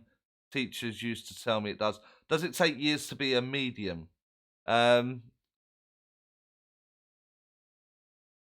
mm, Um, I will always, I will always consider myself as developing. Um, I wouldn't say years. I would say an entire life and more, probably to be a medium. A medium is just someone or something that transports subjects. So whether that be information, whether that be a voice, whether that be a sound, it's just a transit. So I'm the medium. You know, you want to watch the news, you go to the medium of the news, which could be the 10 o'clock news, or you go to the medium of the TV, which is the visual medium for you to get your news report, whatever it is. Um, so does it take years? It takes a moment. It takes an idea for you to be the medium. I would say you can't perfect it. Um, so that will take time. It completely depends. It's such an in-depth question that I don't think you realize how in-depth it is. Um, I want people to own their mediumship. I ask at every demonstration without fail now, how many mediums do I have in the room?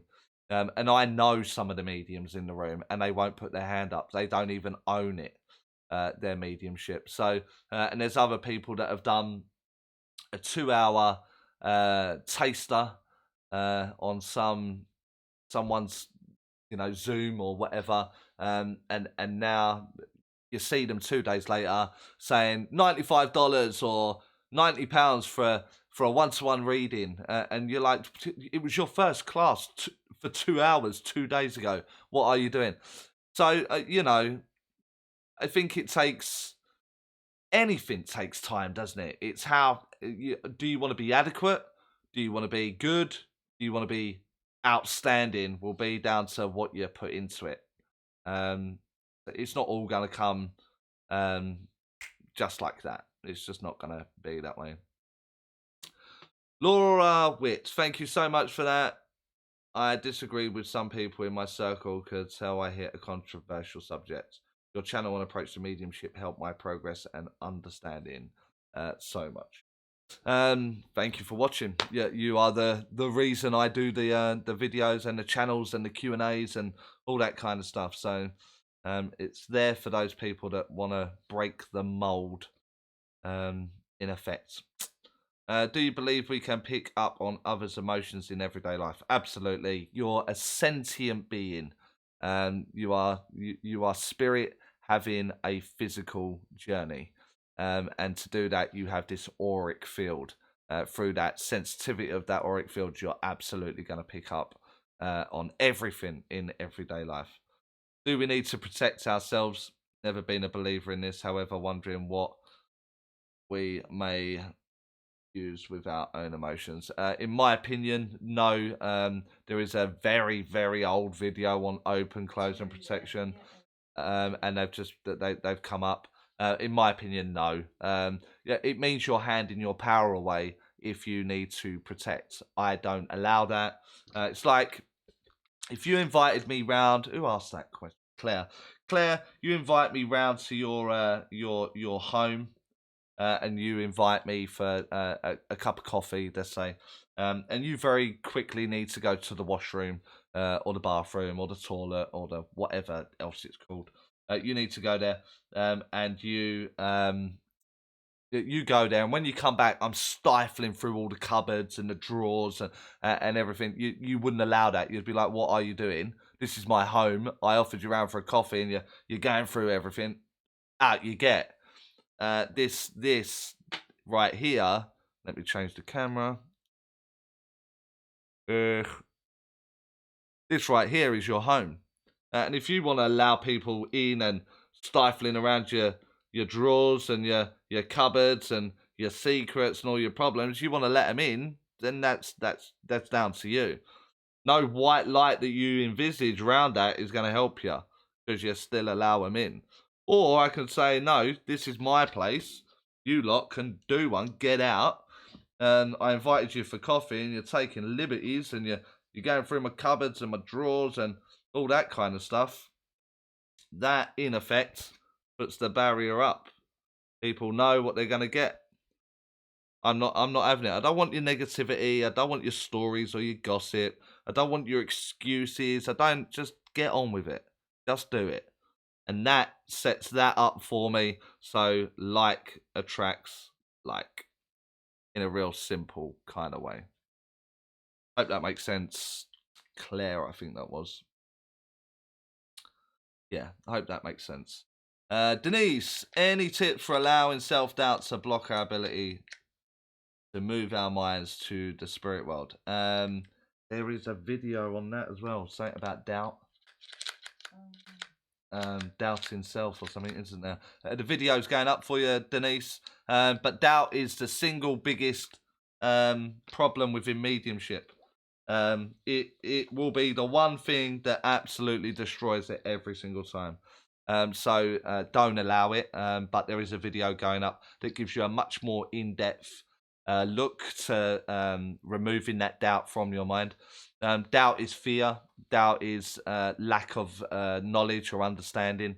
And because of that, that will play absolute havoc. So just don't doubt it. You know, okay, so I've missed that. I'll try again. Rather than letting that manifest into a fear of, I'm going to ruin it, it's going to break. Now, what do you know? The spirit world are gone. There will be a couple of videos that can help you there with things like connectivity, imagination, all those kind of things. All the videos can lead on from one to another. So maybe have a little bit of a binge watch on certain things.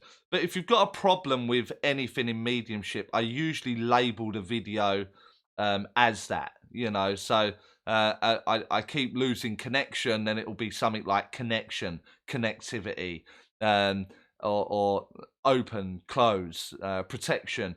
If you can think of it, then the video title should be something along those lines, which will help you out. So you can have a little binge watch on things like that. Misresponsibility. Question. In your opinion, what are the traits of a very good or excellent medium? This could be in terms of evidence, personality, philosophy, presentation. What are the traits of a very good or excellent medium? I think it's when they're humbled. When I see the dedication, the work that they've put in, the philosophy that goes in behind it, no stupid ways to them. They're not promoting themselves as worldwide renowned or world acclaimed or any titles that make them better than they are. It's that humble bit, you know, and they let their mediumship do the talking. I think you know, presentation can always be worked upon, and their understanding can always be worked upon. But for me, a very good or excellent medium is when I see they're working it. I can see they're asking. I can see that they're trying their absolute best, and they are absolutely humbled by what they do, without the banners and the balloons everywhere. That's what I think. I'm sure there's more of an in-depth answer there, but off the cuff, I think that would be how I answer that. I like that question. You've redeemed yourself. Just me. Welcome back, Just Me. When I go to practice readings, my parents continually come in when I've asked them not to. So now I tell the reader, don't bring my parents in. Wondering, how do I get them to leave me alone? Okay, so just so I understand that, I'm gonna have to answer your question again. Just Me. Do you mean your parents are in the spirit world and they're coming in? Yeah, but just so I know, so I answer it correctly. Is there an art of expression video? Of course there is, and it's free down. There you go. Hello, what are your thoughts on the works of Allan Kardec? So, Charisse Powers, you must be Portuguese in some way, I think. Allan Kardec, I travelled to Brazil for a month to learn about Allan Kardec and Spiritism. I have a very vast knowledge of Allan Kardec and Spiritism, and went and threw myself into the life of Spiritism for a solid month. So what are my thoughts on it? very outdated and very fear-based, of a fear-based god. So I understand what he did, and I understand the movement that he created. But if there was any problem after, everything that led after that, is he's accountable for. And this is it's so fear based, and I've seen it. It's terrible. It's terrible. So, although he did so much good in some aspects, so I'm on the fence. I'm on the fence, but I absolutely know a tremendous amount about both Alan Kardec and Spiritism. Good question. Got me thinking that one, Charisse. Phyllis, thank you. That sounds a lot better than what I've seen. Makes total sense, but I want to see it. I can give you a couple of names. I would imagine that you can see.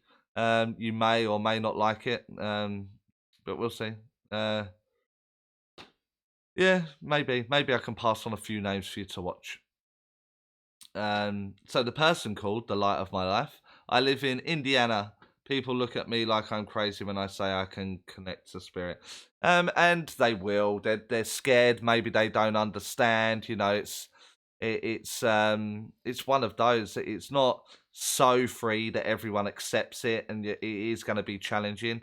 But by owning it, your energy, that last drawing I drew of the arrows going out and coming in, that attraction, it is something that when you own it, it will certainly be that way. I don't mean stand at the local Walmart going, guess what, everyone? I can talk to dead people, or I can connect to spirit. I'm a medium. I don't mean scream it from the rooftops, but if someone asks you, what do you do for a living, and you own it, then that will bring about a whole new energy for you. So, no matter where you go, I think people are going to look at you like you're crazy, no matter where you are in the world.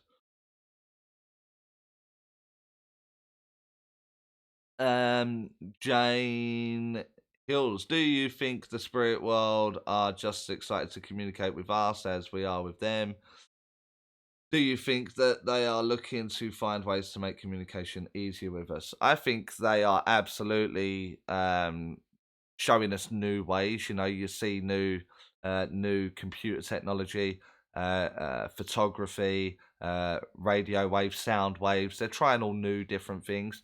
I think, just in my own opinion, and again, some of you may think, "Oh, how arrogant or how egotistical," but in my version of mediumship, the way I do it, I know I'm only just scratching the surface. I know I am. I know I can do so much more. And a lot of the time, I hold back because my audience aren't ready, or I know I have more to give. Um, and so I think the spirit world are constantly trying, and constantly looking at new ways to do that. Absolutely. Are they excited? I think again you're bringing a human trait into spiritual consciousness. Do they or don't they feel excitement? I don't know until I'm there. But excitement, as we understand it, is a human emotion. Um, so I can't say yay or nay on that one, because it's human, and spirit is spirit, um, in its purity. So I don't feel qualified to answer that one. Opal S, is it possible that a spirit communicator connects with me as I am beginning to wake up from sleep? I've had experiences that feel more like I'm receiving communication from a spirit versus a dream. It depends what you're about to do, I would have to say there. I've got to cover all bases there. So I have woke up and I have been immediately aware of a communicator. However, I may have a reading in an hour's time, or I may be demonstrating later on in the evening. So therefore I'm aware of it. If you're not doing those things, then I don't see why they would be doing that. So there would be variables that are involved there. So is it possible to feel it? Yes. In your case, I would need more information. This I always have trouble with this word. So triangle. That's what I call you, triangle. I know it's not triangle, but that's what I'm calling you. Hi Charlie, what would you say to someone who comes to you and says their child is hearing voices and a man is telling the child negative things? Thanks. I would educate the parent of that child that there is something going on in that child's world that is making them fear things. There is a long video called Fear that would help you in this scenario. But I would educate the parents to be looking out for the things that that child may be going through. Now, it could be hormonal, it could be bullying, it could be um, self confidence. It can be all. There's so many variables there, but that child is fearing something, and now it has given it a child, an avatar of a man. So now she's fearing the man, and now before long, now the man's going to start talking, and she's scared. And of course, a child will say the man is saying scary things. Because if a child is scared of a man through their imagination, through their fear, he's not going to be saying nice things. So the next logical movement will be he's going to say nasty things. The next step after that is feeling them touch. And again, that will be fear based. That will not be a man touching her. It will be the fear of a man touching her. Therefore, she will start to feel something to then move in things. So it's important that we educate the parents to look out and try and help that child in wherever that fear is, and then monitoring it and helping that child in the best way that we can to stop fearing whatever that is. Again, it depends on age, it depends on circumstances. There are many variables there, but the video Fear will be able to direct you, and what I've said there should be able to help in some way direct you for the right things to say. Um, oh, that massively jumped. I can't believe that.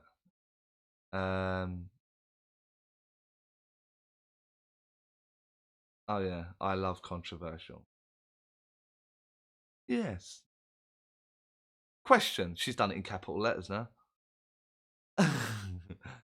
What are your thoughts on spiritual assessments for students? Isn't it basically a psychic reading? Can they be beneficial? Um. Yeah. Oh, it is. Is Miss Responsibility on the class in 2 days' time? Yeah.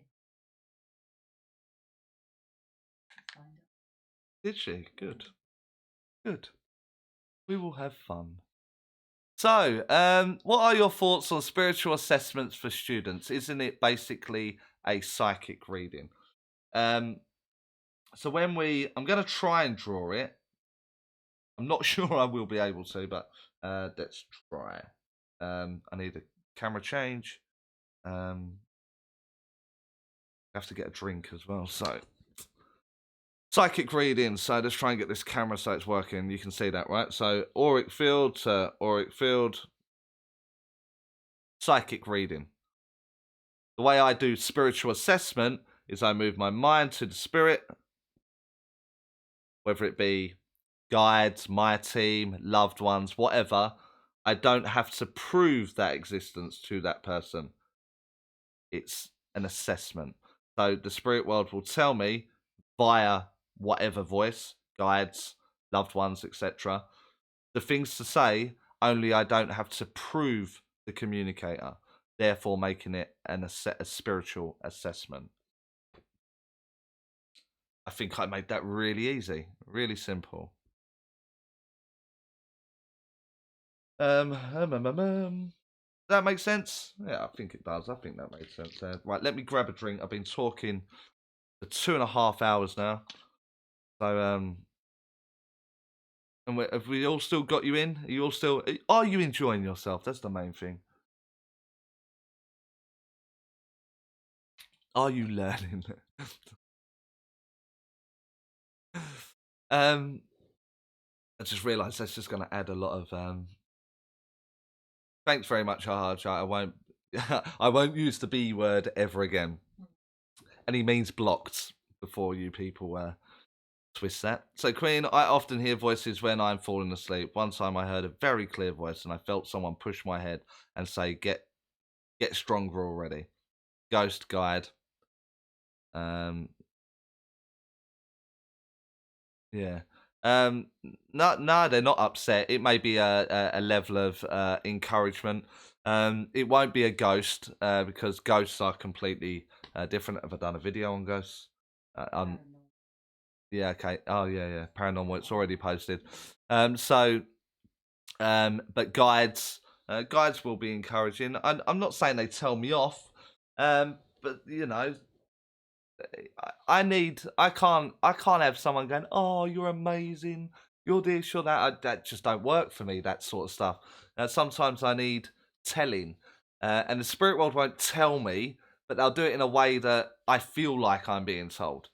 So if it is of the spirit world, I would say guide. Um, if not it's something, it would have to fall under fear. Everything else would fall under the fear bracket, and you manifesting um, a problem or a fear or a projection, it would be manifested. Um, um, um, um, um,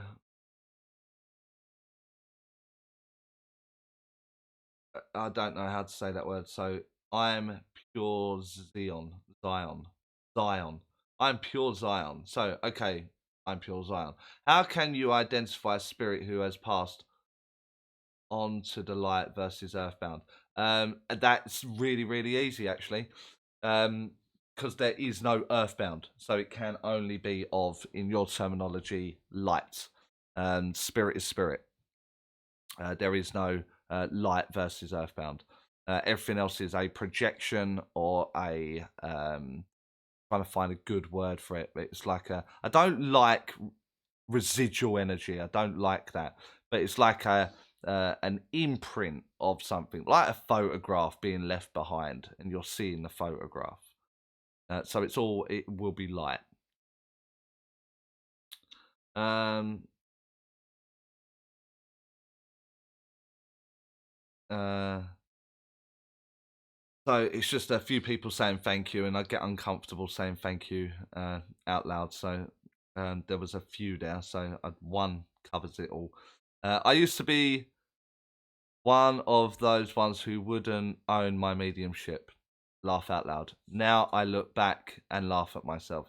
And we all grow and we've all done it. It's like you get a little bit edgy. Maybe it's a conversation killer, or it's one of those things. But now I own my mediumship, and I feel better for it. I feel like I done a disservice to my team in some way, if I ignored it. I don't know. Sarah, thank you for answering my question. When I ready to sleep, just before I nod off, I've seen inside a school and seen inside someone's living room. Is this spirit showing me things? Maybe there is a potential for that to happen. I don't want to say it is or it isn't. But I also had experiences where the spirit world would show me inside of buildings, down corridors, inside rooms, and they were educating me. They were giving me experiences. So in the form of like a meditation or a lesson as such. So possibly, possibly. You have to. I very much know the difference between my imagination and the spirit world bringing me information, evidence, or an experience. For me, they are so different, and over time, you will absolutely know the difference. Uh, so Xander's turned up. So good evening, Xander.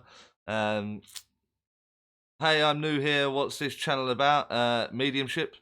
So spirit communication. Oh, you've done it, have you? Okay. Um, so spirit communication, mediumship, self development, that sort of stuff. Mary, I am so grateful I happened upon you and your video library and donating your time for Q&A. Thank you. Absolutely no problem. So it's lots of thank yous now. There you go. So just me. So parents have passed and they come in daily. That's absolutely fine. But so what's happening? This is going to sound insane. So let me give you it in another way. So let's say I run a class at the weekend, and I've got 12 people in that class. And what will happen is, like, I'll go, right, students, after the break, we're all going to get up and we're all going to do platform. And then what happens is they'll go and sit down and they'll start baking their links, or they'll be looking for the spirit world, and some of them won't, they won't. They'll be like, oh my God, oh my God, oh my God. And then on the way up, they'll get out their chair and go, oh my God, just don't go to Charlie, just don't go to Charlie, just don't go to Charlie. And in that intention that they're putting out there, it's just Charlie, Charlie, Charlie, Charlie. And now the communicator's for Charlie. And so when you're going, Mum, Dad, don't come in today, I don't want you in today, I don't want you in. And then you go, are they coming in today? They're absolutely going to come in today because it's in there. So you've got to go, right, I don't want to see you two guys today. Stay away and leave it at that. Now, I do need to warn you that, you know, there was a period of time where my sister was doing everything she could to get my attention, absolutely everything, in helping, in being there, because I was constantly looking for her. And then it was like, you need to stay away. And I made it a very definitive idea that she just stayed away. And she didn't turn up for a while. So it was kind of like, oh no, what have I done? I didn't mean go away. So you need to be very literal, very clear on what it is that you want. I don't mind you turning up every day. You're just not allowed in the readings. And then don't look for them, because the moment you look for them, they will be there. Solara, I wish my parents would visit me. Solara, they absolutely are. You're just looking too hard for it. You're just looking too hard. You have 5 senses that they will be trying to get through on. So just acknowledge that they're there. And it will get easier. Well, it really will get easier.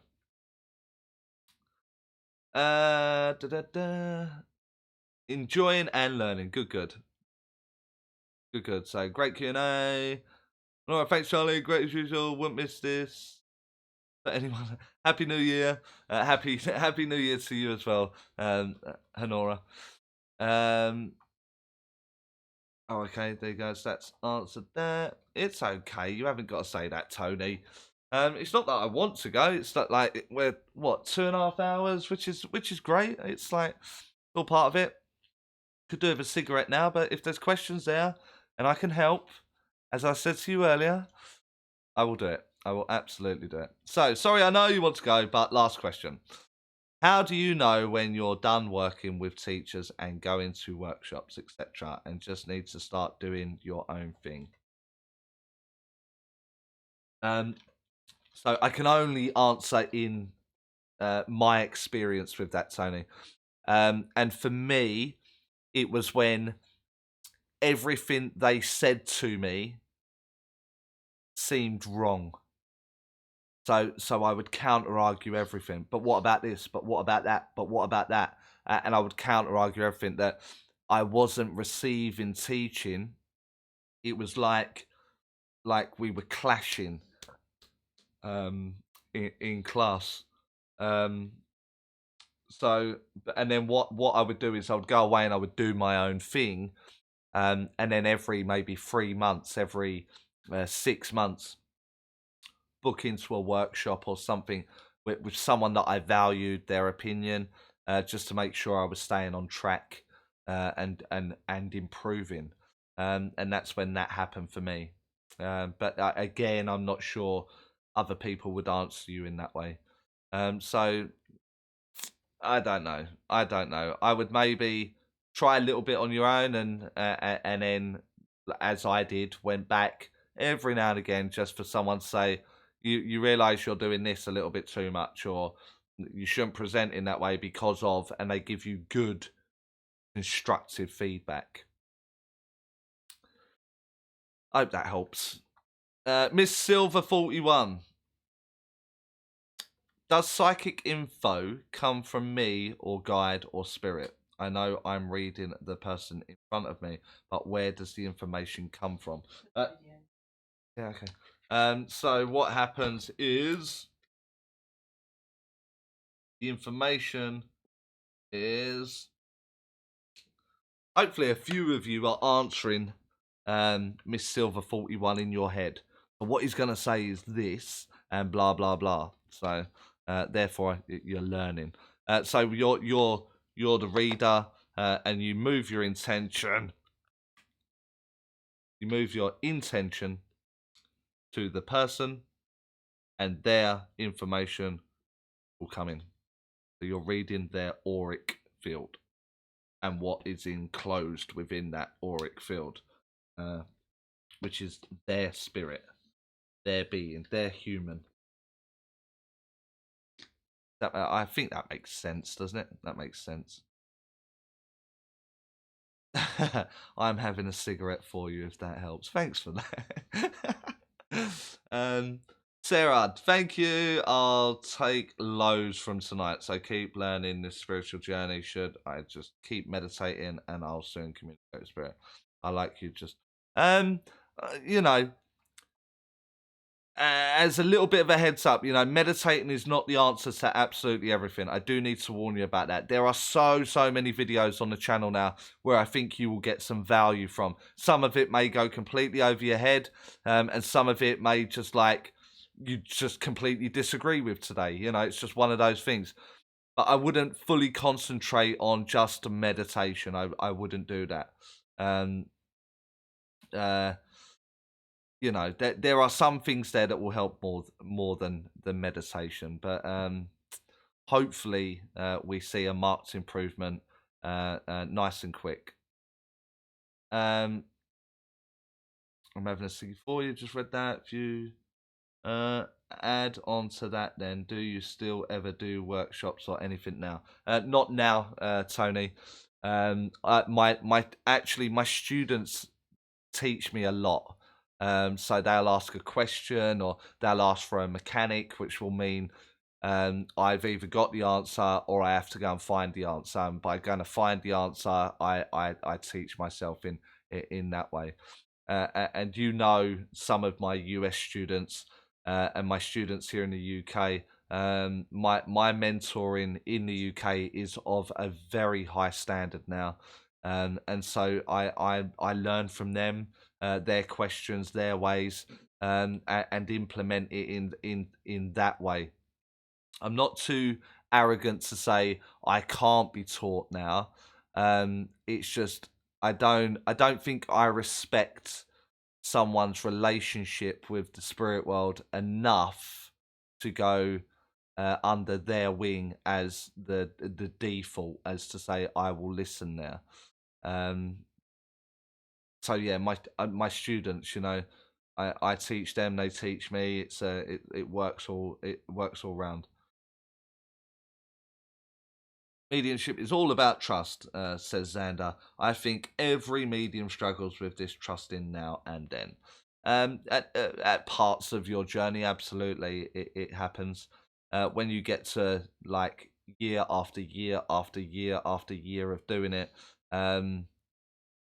it's like I never question, is that oxygen I'm breathing in?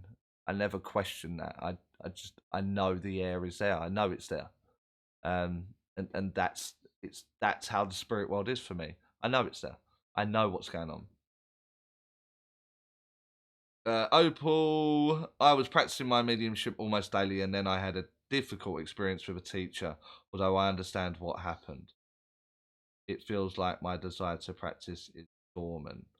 Then maybe just find another teacher that may re-spark um, your desire again. I assume once I move through what that experience with the teacher kicked in me, the desire will return.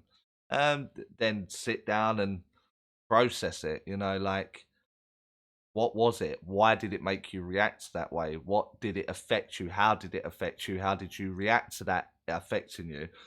May give you the answers that you're looking for. Yeah. Miss Sil 41, it does make sense, but it feels the same as when I receive it from Spirit. Okay, so it's just a little bit more practice in that sense. Mine feels electric when I do it. That's the only. It just feels vibrant, so vibrant when I'm with the spirit world, and psychically, it just feels like monotone, like boom. There's just no oomph with it, you know. It just lacks something. Thank you. Wait, what helps more than meditation? wait. I think asking yourself questions, understanding you.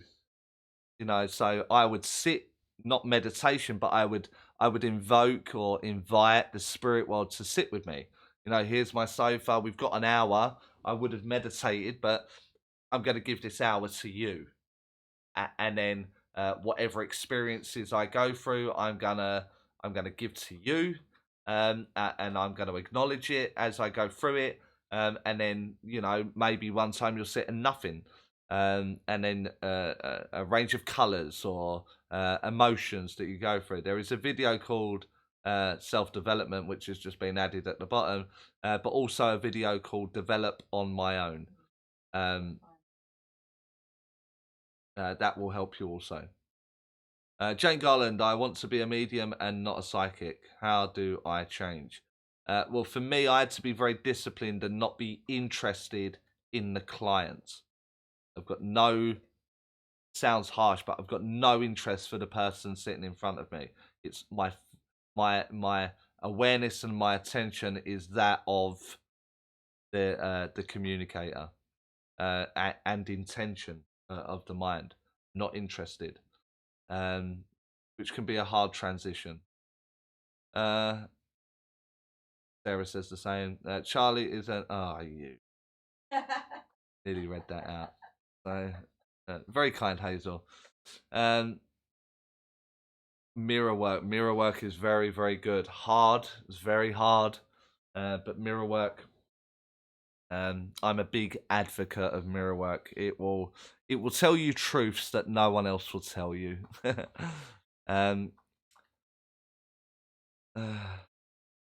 No worries. So I am going to round that up. We're at 2 hours and 43 minutes and 35 seconds. I thank you for joining me. There was so many of you that joined here tonight and remained, which is a massive bonus for my channel, etc. Don't forget, if you want to help the channel, you can donate to the PayPal. It hasn't got to be $9.99, or it can be something as small as $1, or things like that. Just little things that will go long ways for the channel. That's all it's for, really, to help me continue. Yeah, so nice comment there by Miss Silver. You can all read that, can't you? So it's I thank you very much for joining me. I am going to schedule another one shortly, do another live Q&A, and it'll be back onto the videos shortly, because I may have one more to go out before I've got to start recording again because of the 2-week break that I was having. So as always, I'll be looking for new ideas or new angles or what you want to learn, and more so in 2020, I want to put what I think you need, not what you think you need, into video format, to make you question you and your mediumship and your spirit world, and that may cause trouble. That may be you know, penny dropping moments. But I'm going to try and get a new angle on it, because it's not all about the classroom. It's not all about the pioneers. It's not all about science. It's not. It's little things that you can adjust in your daily life that I think will improve your mediumship. So I may go a little bit down that route at some point also. There are no rules or anything that I have to do it this way and I have to do it that way. Kind of want to give you an insight into my personal life, not too much, but an insight while keeping the professionalism of the medium that I also am, and striking a balance there. So we'll see. I'm looking forward to 2020 with what I want to do and what I want to achieve. But it's only worth it if you guys watch it, share it, comment on it, you know, all that kind of stuff. So I know you're dropping off now. You know I'm going, so I appreciate that. But the ones of you that are left, if you are able to share the live stream on Facebook, on your social media platforms, wherever it is, once it's processed, there will be a share button. It really, really, really, really does help the channel when you do that kind of thing. So thank you for joining me. I've enjoyed the evening. I will play the ads out just at the end of this, just to give it a nice tidy ending, where there will be some workshop details. There is one that's out of date there that I missed, so ignore that one. But the rest will give you the information. I look forward to seeing you in the upcoming videos, in the upcoming live feeds, and obviously on my Facebook. So look after yourselves. I wish you all a fantastic 2020 and look forward to learning with you along the way. Speak soon. I'm going to mute my mic now and go back to the ads. So here we go. Good evening. Ciao.